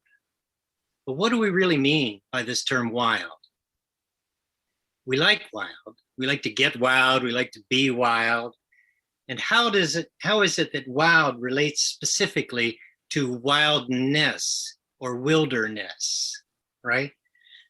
Turns out the deeper meaning of wild means to be self-willed, right? A wild animal is a self-willed creature. A wild system is a self-willed system. The defining characteristic of wilderness is not being untrammeled. It's not virginity, but being self-willed. A big wild rainforest like the mighty Amazon is self-willed, self-powered. If we go back in our minds to pre-Columbus times, peopled wildernesses were natural. North and South America were peopled wildernesses. Now think of this new tool called an IPA, Indigenous Protected Area. That's what the Amazon was pre-Columbus. Responsible people, indigenous or otherwise, are to be guardians and in fact partners to the wilderness. The Colorado Plateau, where the Hopi lived for over 7,000 years, was a peopled wilderness. Hopi means peaceful people. Live kindly with your planetary family near and far, remembering that the web of life itself is your closest neighbor. So let's get to the plan. What is this plan to halt the extinction crisis? I'll lay out 7 specific points. First, would you believe that 56 nations have already agreed to designate nearly a third of their land and adjacent oceans to be protected in the next 9 years? They have. 30 by 30 means protecting 30% by the year 2030. France and Costa Rica have led this charge, and President Biden has signed the United States on to 30 by 30. In many places, the political will has begun to shift, and we have to capitalize on this moment. A second point, if you like 30 by 30, you're going to love 40 by 40 and 50 by 50. Yes, we're talking about protecting half of the land and half of the oceans of this planet. A third point, the plan also includes connecting the vital migratory corridors on every continent and every major island. A fourth point, places like the mighty Amazon scientifically require up to 70% protected, and that is in the plan. A fifth point, part of this great plan is also to fight for protecting 100% of the remaining primary ancient forests. Why them? Because they house the most biological diversity and they also hold the most carbon. And that is key to keeping to the 1.5 degree Paris Climate Accord goal. We have to keep to 1.5, but to do that, we have to save the 4 great carbon forests on Earth: the Amazon, the Congo, Southeast Asia, and the boreal forests to the north. The boreal forests are like the Fort Knox of carbon, locking away twice the carbon of tropical rainforests. Now, the director of the Indigenous Leadership Initiative in Canada is Valérie Courtois, and she has this growing Guardians network to protect the IPAs, Indigenous Protected Areas, peopled wildernesses. The sixth point, there are treaty-like specifics and other tools in this plan. The Global Deal for Nature, championed by Eric Dinerstein, is to be amended to the Paris Climate Accord specifically to push these nature-based solutions to climate. The global safety net map, already completed, will point to the next set of protected areas that we believe that we need to advance this set of goals. And the seventh and final point is actually outside the protected half. And for now, I'll just simply say that we need to imagine continental networks of largely self-reliant bioregional economies and low-impact living, because fossil fuel energy will fade more quickly than people imagine, and the future economy will be forced to a lot more localization. And that, in a nutshell, is the plan. So common sense tells us for a plan to work, the solutions have to be commensurate with the scale of the problem. And the extinction crisis is huge, but so is the plan of 30 by 30, 40 by 40, and 50 by 50. Now you might ask, why 50%? Why half? Well, scientific studies have been done that tell us that by saving half of the flora and fauna in a unique ecological zone, we can save up to 90% of the species. And that is good news. We've already mapped out which ones have half protected, which ones have half of the original flora and fauna, and which ones could be restored to half of the original flora and fauna. That's in the plan. 30 by 30, 40 by 40, and 50 by 50 scientifically addresses nature's needs. Nature nourishes all things, and we have learned nature needs half. So building on these commitments of 56 nations, and it's growing, and with all of us putting our tasks to the shoulder, our shoulders to the task, the moment to achieve one's life mission could be just around the corner. That's the great societal U-turn to that better world, a more socially just and ecologically sane world. By protecting half to be self-willed, and on the other half, shifting to networks of low-impact bioregional economies, we can get the job done. In conclusion, remembering that wild means to be self-willed, something that a wolf mother and her cubs know instinctually, right? We must take care of the land, the sea, and the blue sky, and it will take care of us. Finally, a plan exists to halt the extinction crisis, and that is good news. So I want to thank you all for having me here tonight to speak to you. Thank you. Thank you, Ray. I learned so much just now, Randy. Thank you. Yeah, thank you, Vineet, for bringing him on and really just, I didn't know a lot of those things. I didn't know that if we can, by 50%, we can save 90%. That was really valuable. And I really liked his whole helping us to re-understand wilderness, right? That it's not about, we have to create civilization out of this jungle, weird wilderness, but recognizing wilderness is self-fulfilling. It's taking care of itself, its own natural wisdom. It's very beautiful.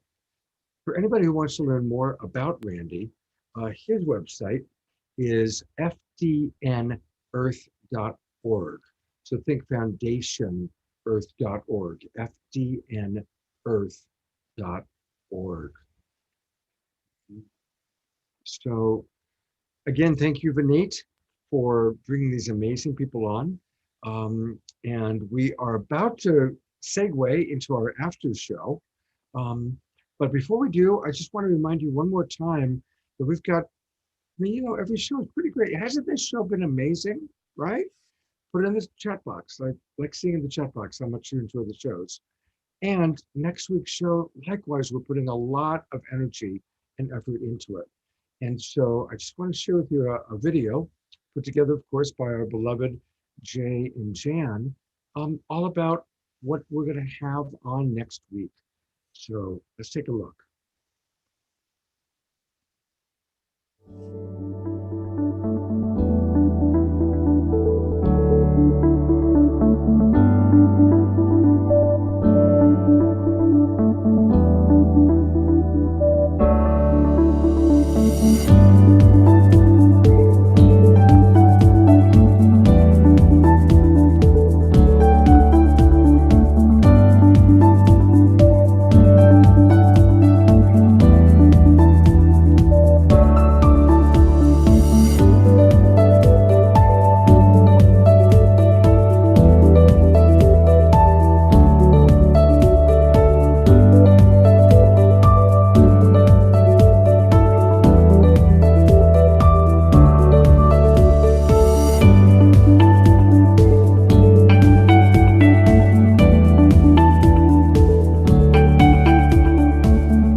So definitely, if you have not registered yet, please do register. www.globalpeacetribe.com. We have a great season planned and a really great show. And that was a beautiful video. Thank you, Jay and Jan, if you're still with us listening. And it is now, we are officially transitioning out of the main show into the after show. So I'm going to bring on Vineet, and I'm going to bring on Jay Ma to tell us a little bit about what you guys got planned.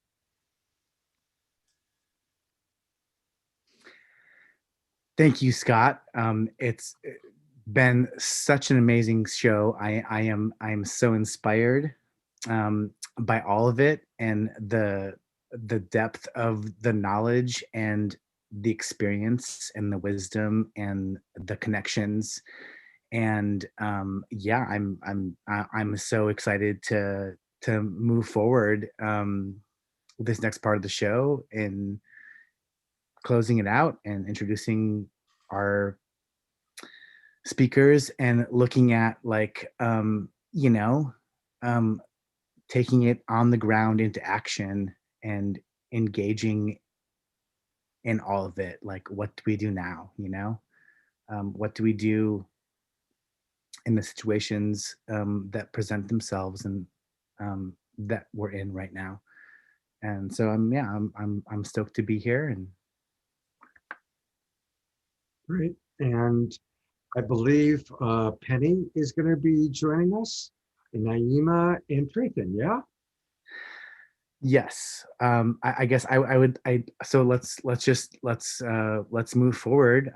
I want to welcome Penny Livingston Stark, who is an internationally acclaimed permaculture elder and one of my personal mentors and favorite people of all time. Penny, thank you so much.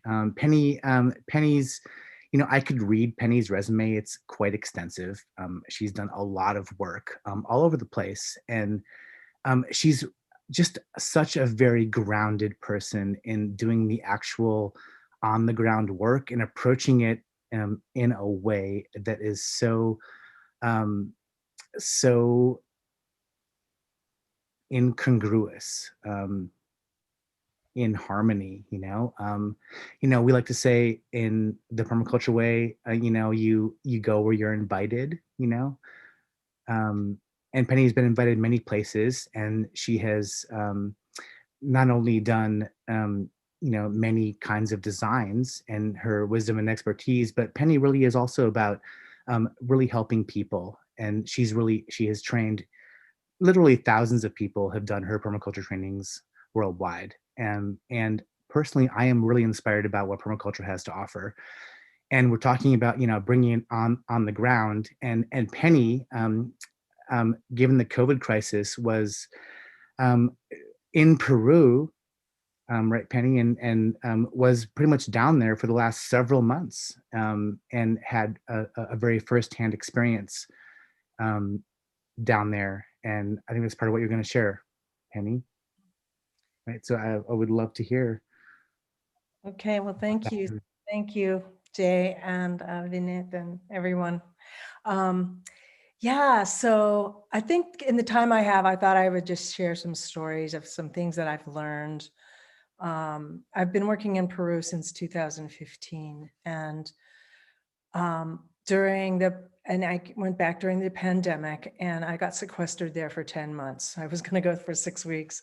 I ended up not really being able to leave for about 10 months. And so this is a story that I wanted to share where I feel like I was there both as a witness and I was there as a participant in what went down during the pandemic, because the Peruvian government just locked down everything. You couldn't travel, you couldn't drive, farmers couldn't get their produce to market. You could not go on the street for months, and unless it was absolutely essential. So this is a story about colonization, and it's a story about resiliency. It's a story about adaptation. And it's a story about relationship and connection and in many ways healing. And so I wanted, as Jay said, I only go where I'm invited. So if I'm not invited, I don't go. I was invited to go to Peru in 2015, where I taught a permaculture course. And in that process, I insisted, like, if we're going to do this, I want to make sure that we get Quechua farmers and some of the local people there, scholarships and that, and not for charity, but to make the course richer, to learn from the place, to learn from the people and the place of where I go. And everywhere I go, that's what I do. I make sure that there's people of that place there as instructors. And so part of what I learned is, a culture who had enough food stored for 2 years for every person has now, a month into the pandemic, many villages were starving in 1 month. When you go to Peru, you see these ruins of these grain silos and these stone containers that they would store their grain in. They have been, those are all archaeological sites now, and so the people can't have access to them. The Q'ero can't go to Machu Picchu and do, the descendants of the Inca cannot go to Machu Picchu and do ritual. They can't go to any of the archaeological sites to do ritual. So they have to kind of go up some random place in the hills to do a ritual because they've lost access to their sacred sites. But yet they still do. And yet their spiritual knowledge is alive and well, and it's being shared to people from all over the world. And the Q'ero Nation people, the maestros, the teachers, they are so eager to share their knowledge to anybody who's interested in learning. And it's an amazing relationship there. But so what I learned from some of the people from the farmers are two things. Some of the people that were up in the higher elevations would grow their potatoes, and and the hundreds of varieties of potatoes, and what they're being told by the governments and corporations is that what they're doing is insignificant. And so a couple of farmers, two brothers, came to the first course I taught there, and I said, hey, would you like to share what you know, share your ways with us, with the class? And they said yes. In the class were, a few indigenous Quechua farmers. There were indigenous Peruvians from the jungle. There were Peruvians from the cities, from Lima and such. And then there were a lot of international people. There were expats, and there were people traveling. So there were people from Hong Kong and Canada and Spain and France and Brazil and Argentina and Mexico and US and all these places. And these brothers stood up and said, and shared about how they grow their potatoes. And the interesting thing is they have a 7-year rotation. So they'll plant potatoes in one field, and they have 7 fields. Each garden or chakra has 7 fields. So they would plant in one, and then they don't plant again until 7 years later, and they leave it fallow, and only the alpaca can go there and fertilize and everything. So it's an amazing. So as they're sharing this, people say, well, what happens if there's a crop failure? And they said, well, if there's a crop failure, we all just help each other out. So if somebody needs help planting their potatoes, everybody gets out and helps them plant their potatoes. And if somebody needs help building a house, everybody in the village just gets out and helps, helps people build their houses. And so, so when they're explaining this, the people in the group, in the audience, were just like, really? Are you kidding? This is how you live? And they were sort of going, well, yeah, But what they started to realize just from this reflection of people from other parts of the world mirroring back to them about how significant what they're doing is. So what the message we gave to them was like, not only is what you're doing not insignificant, it's one of the most important things that you can be doing. And so as a result, they invited us up to their farm and taught us how to plant potatoes. And then into the pandemic, what ended up happening is the people started really looking at their food sovereignty because of the people starving in the upper elevations. The people from the Sacred Valley gathered, and it was Quechua people, foreigners, all people together collaborating and cooperating together to help bring, they brought 10 horses packed with food up to these villages that had no roads going to them to help the people get through these times. And so I think the point of this message that I'm bringing is that when you start having people coming together and sharing their worldviews and sharing their knowledge and sharing their perspective, and also getting reflected back to them what their reality is from other perspectives, the internalized oppression that happens among all of us from colonization and from oppression, it starts to lift out. It starts to open up and starts to unravel that a little bit. And people start to kind of go, yeah, it is amazing that what we're doing. And it is important that we don't forget who we are. It's not only important for us to not forget who we are, but it's important for the world for us to not forget who we are. So the main theme of what we were doing there was about it's the art of remembering who we are, the art of remembering what it means to be human. And that's my time. So I was told I had 8 minutes. Penny, thank you so much. I'm wondering, like, just a little bit more, like what are some of the gems you would take away specifically from your experience down there, addressing like this issue of Earth Day, and we can go on about ecosystems collapse and the kinds of things of like, back to the question at the beginning of the show of like what's the least change for the greatest effect of like, what do you think that we can what's the best course of action? You know, what are Well, the Yeah, I mean, the other thing that I didn't get to say, because I just was being very respectful of time, but you know, the people there, and those of you who have been to Peru know, like, there's spiritual knowledge, and there's a lot of feeding the earth spiritually. But what I witnessed there is what I didn't understand, what I learned from one of the elders is that there was an agricultural revolution in Peru that took place all over Peru that lasted for 30 years, from 1940 to 1970. And they won. At the end of the day, they won. And the way the structure was is there were these big wealthy haciendas, these wealthy people having haciendas that were controlling the water.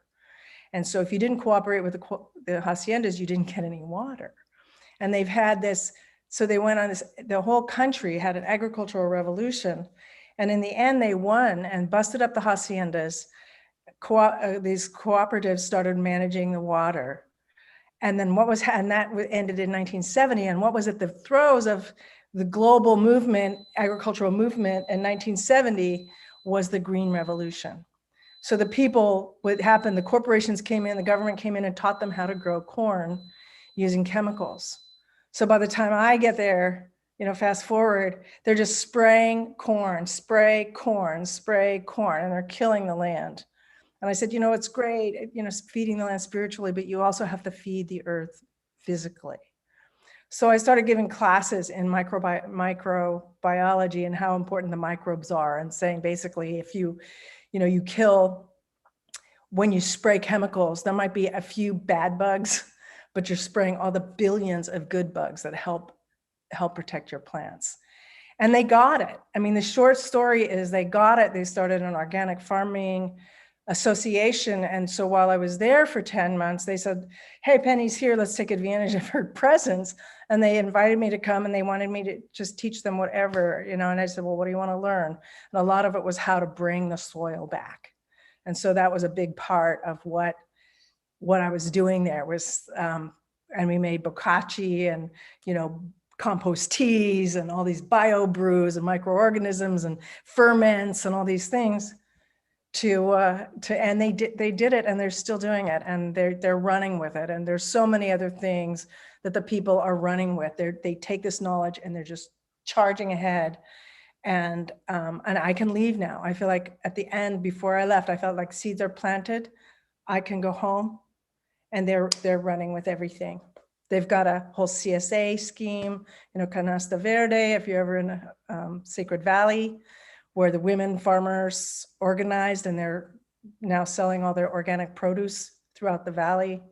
It's amazing. So I think the message is just about resiliency, adaptability, and moving through, pulling out the internalized oppression that we have, that is a result of externalized oppression. Mm-hmm.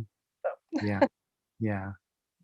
Oh, Penny, thank you so much. You are such a warrior. I mean, really being down in Peru and doing that. And I want to let everyone know basically about permaculture. It's something really you should have taken in high school, but that's not offered. And you really should know about it. You know, it's a really amazing thing about working with the earth and natural cycles. And we can do it. And Penny, thank you so much. I really want to honor you and appreciate you as really being, you know, an international leader in this movement, you know, for what you hold, your knowledge and wisdom and experience, and moving it forward, and all the trainings that you do. And if there's not a better person to learn permaculture from, I think that you are one of them. And I want to maybe share some links and putting them in the chat right now of your websites. Well, the Ecoversity website is the one where I teach online courses, and I do a live online permaculture course through Ecoversity, and it's Ecoversity, a couple hundred people now in it and all that, and that's amazing. That's so great. Yeah. Amazing. I mean, there's permaculture centers all over the world, you know, that are doing this, that are and now with COVID, it's being online. I just shared in the chat some of Penny's links, her website, her online permaculture course, and everything. She is a wonderful, amazing consultant and teacher, and also and perhaps mostly a really amazing human being, Penny. You know, Jay and Penny, I've actually put in, I'm showing right now her ecoversity.org website. It's ecoversity.org, and we're actually looking at it right now. And I also have pulled up her homepage. And so, Penny, obviously we really want people to know more about you. So anything you want to point to on your homepage as we look at it? Well, that first video, we don't have to watch it now, but that's just explains about the online Ecoversity course. We're selling out, but there's a waiting list you can sign up for. But it's great because we can have international instructors. I love that people can put chats, you know, like this webinar. You can make comments and questions and things in real time. You can't do it in a real classroom because you can't interrupt. But in this, it's a really cool thing. And we have David Holmgren, one of the founders of Permaculture. And then we have people from all over. There's a woman from Oaxaca South America who's doing a vision of creating islands because she's starting to see that with sea level rises, how are we going to live? How are the coastal communities going to live? And so anyway, there's some really visionary people. That's the highlight for me. Actually, pull it up a little bit more. Go back down, keep scrolling down. I want to show a picture. Actually, this is really cool. Keep going. There's a 10,000-year-old shaman. Yeah, the next picture that's just coming, that woman there.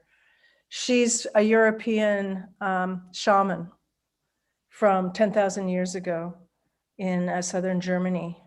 She was found, the remains, and I just look at that. She's got you can't see but she's got the 3 tattoos on her chin, like people from California. Right. The regenerative herbalism, that's another hat that I wear, but that picture is a replication, I guess, probably from a burial. I don't know how they found that, but she could be from the United States. This is our indigenous roots as Europeans. You know, we're very similar in our indigenous roots when you go back far enough in Europe. So. Thank you so much, Penny, for the wonderful work you're doing. Yay, thanks. All right. So Traythen, Jay, we've got Traythen and we've got Naima. Yeah. So I'll leave it up to you who you want to introduce. Well, it is my absolute pleasure to introduce Traythen Heckman and the Daily Axe organization. You know, every city really should have a Daily Axe. Traythen is one of the most inspiring persons that I've ever met, really. Traythen, I really honor you and appreciate you for your good works, brother, you know?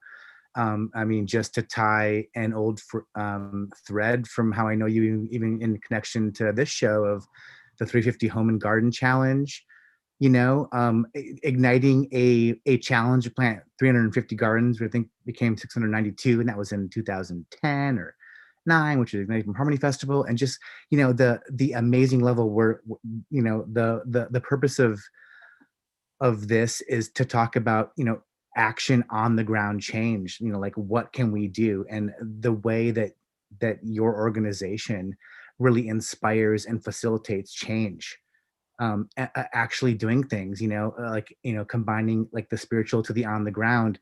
One of my favorite moments in my life, I really have to say, is a Daily Axe project. I remember sheet mulching and planting a food forest on the Petaluma City Hall. Yeah. You know, which was quite extraordinary.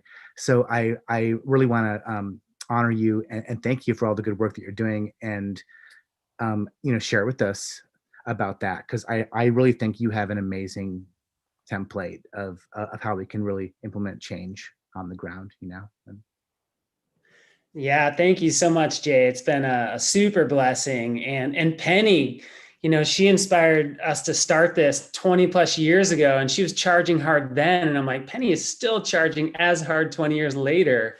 So I'm calling in from Petaluma, California, the homeland of the Coast Miwok, and super blessed to be here with you all. And just to get to share, like Jay said, a few just stories about, it's such a just hammering, overwhelming time, which isn't good for our souls, and it's not good for motivation and just effectiveness. And so we need bits of inspiration and positive reference points to transform ourselves, our neighborhoods, our communities, and our world. And so just a couple conscious seed balls in that regard of how can we start to take permaculture solutions at scale, from planting a food forest to transforming a city hall to creating city and civic incentive programs to do these things, to mobilizing action for some permified polycultural climate policy of tasty permaculture delight, AKA building diverse coalitions and transforming city structures to create new people-powered models like climate commissions that are driven by the people. And at the core is just back to the power of small. And because things are so big and so overwhelming, that our small daily actions, our small gardens, our small groups of world changers, when we work together, can drive a lot of positive change. And Kenny and Nina at Bioneers and Penny and James, the Permaculture Institute, are huge reference points for me and daily acts to just think differently and think holistically. And so to move from inspiration to education to transformation, like you mentioned, Jay, we planted the first public food forest, at least in Northern California, in 2009 with a city integrating a lot of these elements. And within months, that led to transforming the Petaluma City Hall landscape in a day as a part of 350.org's first global day of action. And then that led to which, Jay, we organized together on of, this outlandish goal a few months later, like, what if we planted 350 gardens in a weekend? And you remember, we're afraid to even say the number, but in 17 weeks from our first meeting, 40 schools, churches, organizations, agencies came together, and we more than doubled that number. And then that kept on doubling and doubling and doubling. And along the way going like, okay, well, we could use some of these permaculture and pioneering lessons and plant gardens and do mobilizations. And then that leads to starting to influence civic incentive programs to where you could give out, free resources to sheet mulch 500 lawns, building soil, and literally saving tens of millions of gallons of water. And so using these lessons, right, that you just like, if you just think this way, which is not how our structured, siloed, top-down culture thinks, which is not sufficient to solve really complicated, fast-moving, interconnected problems. But if you think like a permaculturist and a pioneer, then you could start to design gardens and programs and coalitions that are holistic and connected. And so as over the last 6+ years, we've been hit by record drought and record fire and record fire and record flood and pandemic in Northern California, it's just getting hit again and again. And that in part really caused us to look at, well, we've been focused on climate work, but a couple of years ago, it was like, even in a community of leadership like Sonoma County, there was not a plan on any organization, business, agency table in our community aligned with the science of survival. And so we started mobilizing around climate policy and policy for equitable climate action. And we co-founded a group called Climate Action Petaluma and worked with our city, did a big community mobilization. And within a few months, our city became the first city in the county to declare climate emergency, to prioritize equitable climate action, and per working with them closely, community powered, to change the city's charter and create a new climate commission, which was initially led by a third women of color and now has youth leadership as well. And this created a ripple throughout Sonoma County to where recently I saw the climate mobilization mention that we're the first county in the country to have all of our cities and our county declare climate emergency. And steps beyond that, we have a number of municipalities through this process that have now declared 2030 zero emission targets. And further bringing in some Permi energy, part of how this happened is because we had a phenomenal council and staff that we've been working with for like a decade on these kind of programs. But we had a former Daily Act staff who's a permaculture designer. She took the PDC that we hosted for Toby Hemingway. And so you have someone on council driving climate leadership that understands grassroots, understands community, understands permaculture. And that really enabled us to start to think differently and work closely with our city and to propose these new structures and literally get a record number of applicants for our climate commission and do their first ever public powered process. and in the process, we had, like Kailea Frederick, who's this amazing Black First Nations climate justice organizer, who's our vice chair of our commission, and Jean Gurr was on the climate commission. They had no intention, they told me, of applying for the climate commission, but like in a permaculture garden where you create conditions conducive for life to thrive, when they saw the community rise up calling for equitable climate action, they stepped in and they applied for the commission, and now they're new voices of leadership. And our new vice chair, who's a coalition partner and ally, we now have a climate majority on our council. And he told me, sitting in a permaculture garden, he 100% felt the power and encouragement to go for city council because of this community engagement. So you could start to build this from small actions to gardens, to campaigns, to partnerships, and start to shift culture and shift councils and shift policy and literally shift governance structures in our communities. And spread that out, especially when we, follow these systems change strategies of working at multiple scales, locally, regionally, nationally, with other partners and collaborating together. That's when the power of our small, in our groups, in our coalitions, and our networks can drive powerful change. And so there's, and this is like, granted, there are obviously a massive scale of challenges we face, but it's also such a phenomenally ripe opportunity. And to think of these small daily actions, these small gardens, these small groups, but literally we have to transform the structures of governance. So in addition to zero emission targets and new commissions, we've been proposing, and last spring when COVID was hitting, in addition to mobilizing 1,000 apartment-friendly gardens coalition partners, literally we created a community-powered climate emergency policy framework, a 50-page climate framework that was powered by the community, which supported our city because city staff was overloaded, overwhelmed. But when you create structures for people to find their power together and to prioritize frontline voices in these conversations, it literally unleashes the power of community in really amazing ways. And I'm close on time here and there's plenty more to talk about, but I just want to say reference points like Bill McKibben and Penny and UJ and Kenny and all the people on this call, Naima of the poetry, like that is such food for the soul. And we start with our actions and we start with our small groups and we collaborate and we start small and we build and we build and we build. And, phenomenal change can happen starting small and taking heart and taking part and taking action, just building from there. So gratitude to all y'all are hosting this, and look forward to hearing some more poetry, and that's my time. Right on, Traythen. Thank you so much. Really honor you and appreciate you. And I mean, I just can't say enough, sing the praises of what you've done with Daily Acts.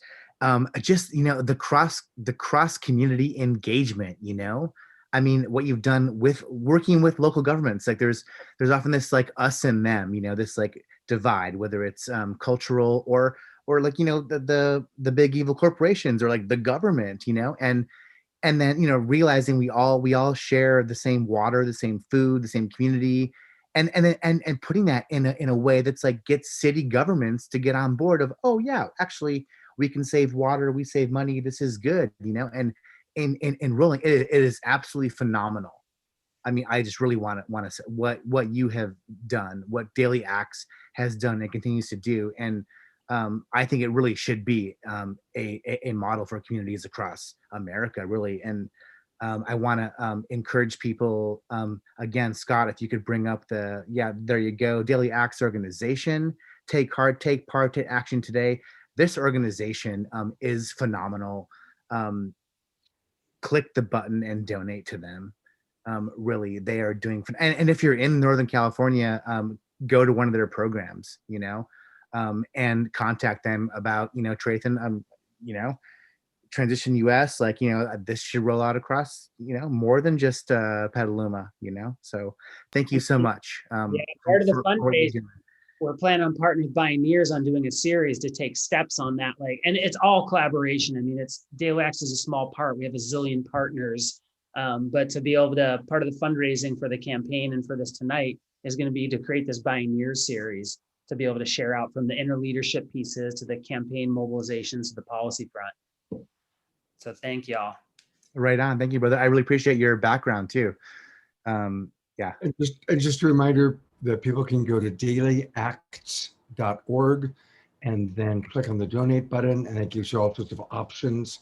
Remember, remind us, Traythen, about the donations being matched. Tell us about that. Absolutely. So we actually literally just started a spring matching fund campaign, and some generous donors came together and donated $30,000 at their matching. So whether you give $5 or $5,000, every dollar you give will get matched tonight and in the next 2 weeks. So we get to double that to be able to, and we have an amazing, like we're starting in a week, a BIPOC focused Petaluma Equitable Climate Action Coalition to work with the city, and we're funding them. We put the whole grant for it into to be able to get them in front of the city council and work with the commission and our city manager. And so we need those voices, and we got to ante up, like prioritize the voices and fund them to be there in these meetings as well. So supporting efforts like that is what's the donations go to too. Mm-hmm. Awesome. Traythen, thank you so much. Bless your life, bless your organization, and bless us all in carrying that work forward. So we are about wrapping it up. We have one more performer, and I'm going to welcome back Naima. Jonathan Ute, with his people may remember Jonathan at the end of the conversions, is an amazing activist. I want to give props to Jonathan Ute, Place for Sustainable Living. He apparently had food poisoning tonight, and he's not able to make it, but I want to appreciate him and honor him and thank him. And I want to deeply appreciate Naima for coming back and closing us out here. Thank you so much. Naima. I so appreciate you for really walking the front lines, in your music, in your poetry, and then doing it on the ground with what you're doing with Soulfire Farm and all that. I mean, it is incredible. Thank you for walking that talk. And we would love for you to close us out with whatever you have to share to sum up the show. Be here with you and offer these closing words to the party.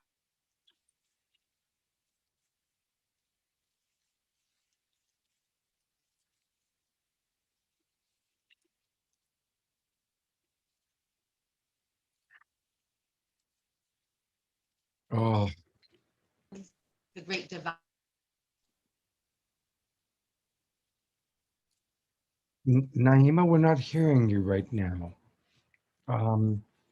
You know what you may want to try is try turning your camera off and make sure that your audio is on, because yeah, let's see if that works.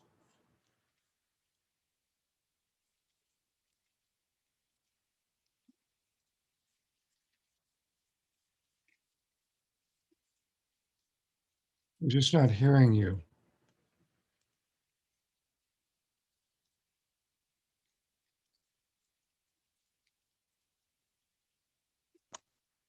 Can you hear me? Now we can. That's the first time we've heard you in the last, since you came back on. Oh, okay.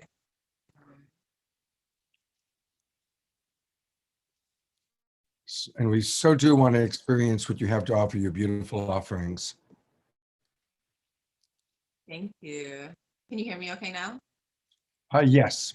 Your video's choppy, but your audio seems to be okay. Thank you so much for the opportunity to offer these closing words, the powerful journey that we just went on. It's an honor to walk with you.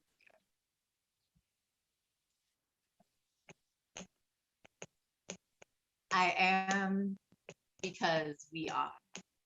And who are we to each other? Beyond the great divide, we are interwoven and arising, recognizing our survival depends on our deciding to cast aside the paradigms that build a hierarchy of lives. What do you see on the horizon? Are we in hiding? Are we thriving? Have we been guided through the night, made it to the other side?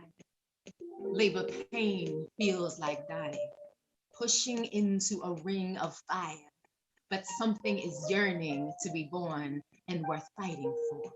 We need to breathe deeper.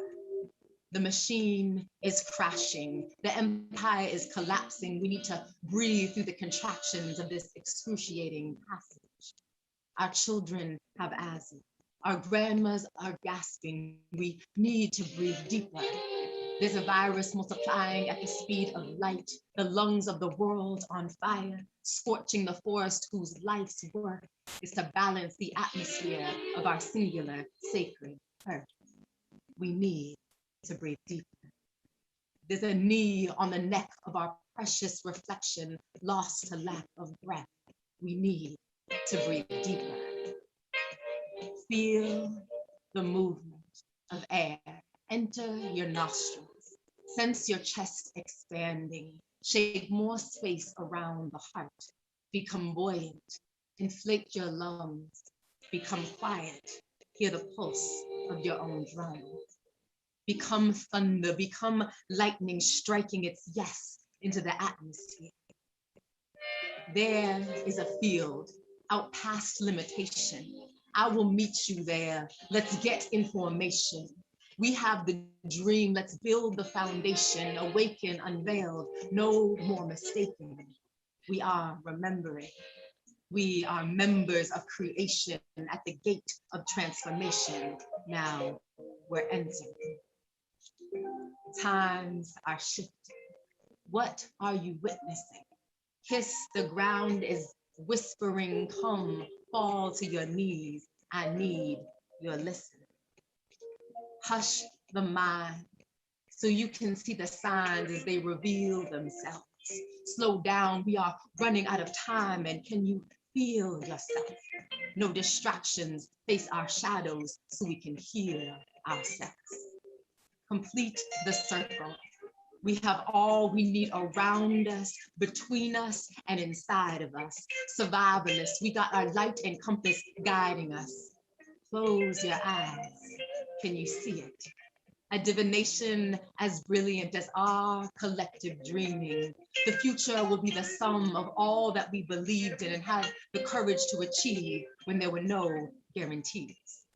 We are descendants of a long line of freedom-seeking people who read the signs, communed with the unseen. We are carrying the torch connected to the source, one drop of light in the darkest night, a beacon guiding us north. Don't shrink, time to soar. We know one thing's for sure. If we get this right, we will never return to a normal, immoral that no longer serves, no going back. Justice yearns to be born. Let's birth a future our people and this earth deserve. We dedicate our lives to a world conducive to life. We commit our breath to a destiny where all of us can breathe. Say it with me. We dedicate our lives to a world conducive to life. We commit our breath to a destiny where all of us can breathe. We dedicate our lives to a world conducive to life. We commit our breath to a destiny where all of us can breathe. Thank you so much, Naima. That was very, very beautiful. And Naima, you can learn more about her by going to youtube.com/Naima Infinity, or you can get her at Naima Infinity. And I'm going to go to her website, soulfirearm.org. It's a little bit earlier in the evening, but here it is. And, you know, of course, the beauty is that she lives on the Soulfire Farm, and the challenge with the internet connection is that she lives on the Soulfire Farm. So there you have it. You got that kind of balance. So we really appreciate what you're doing to feed community and what you're doing on the land. And, you know, God bless you. Thank you so much, Naima. What a beautiful way for you to close out our show. And I've got us now on Gallery View. So I just want to acknowledge everybody who's with us. Lindsay and Vineet and Shema, who put this show together, Traythen and your beautiful work with Daily Acts. Here's Penny coming back on.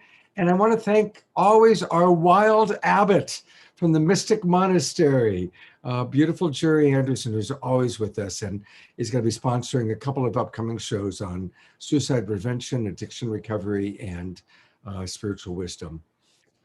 And thank you. It's amazing. We've still got 150 people in our Zoom room. God bless all of you. And God knows how many watching on Facebook. So thank you, everybody, for being with us. Please join me tomorrow morning, Sacred Sundays, with the Twin Rays.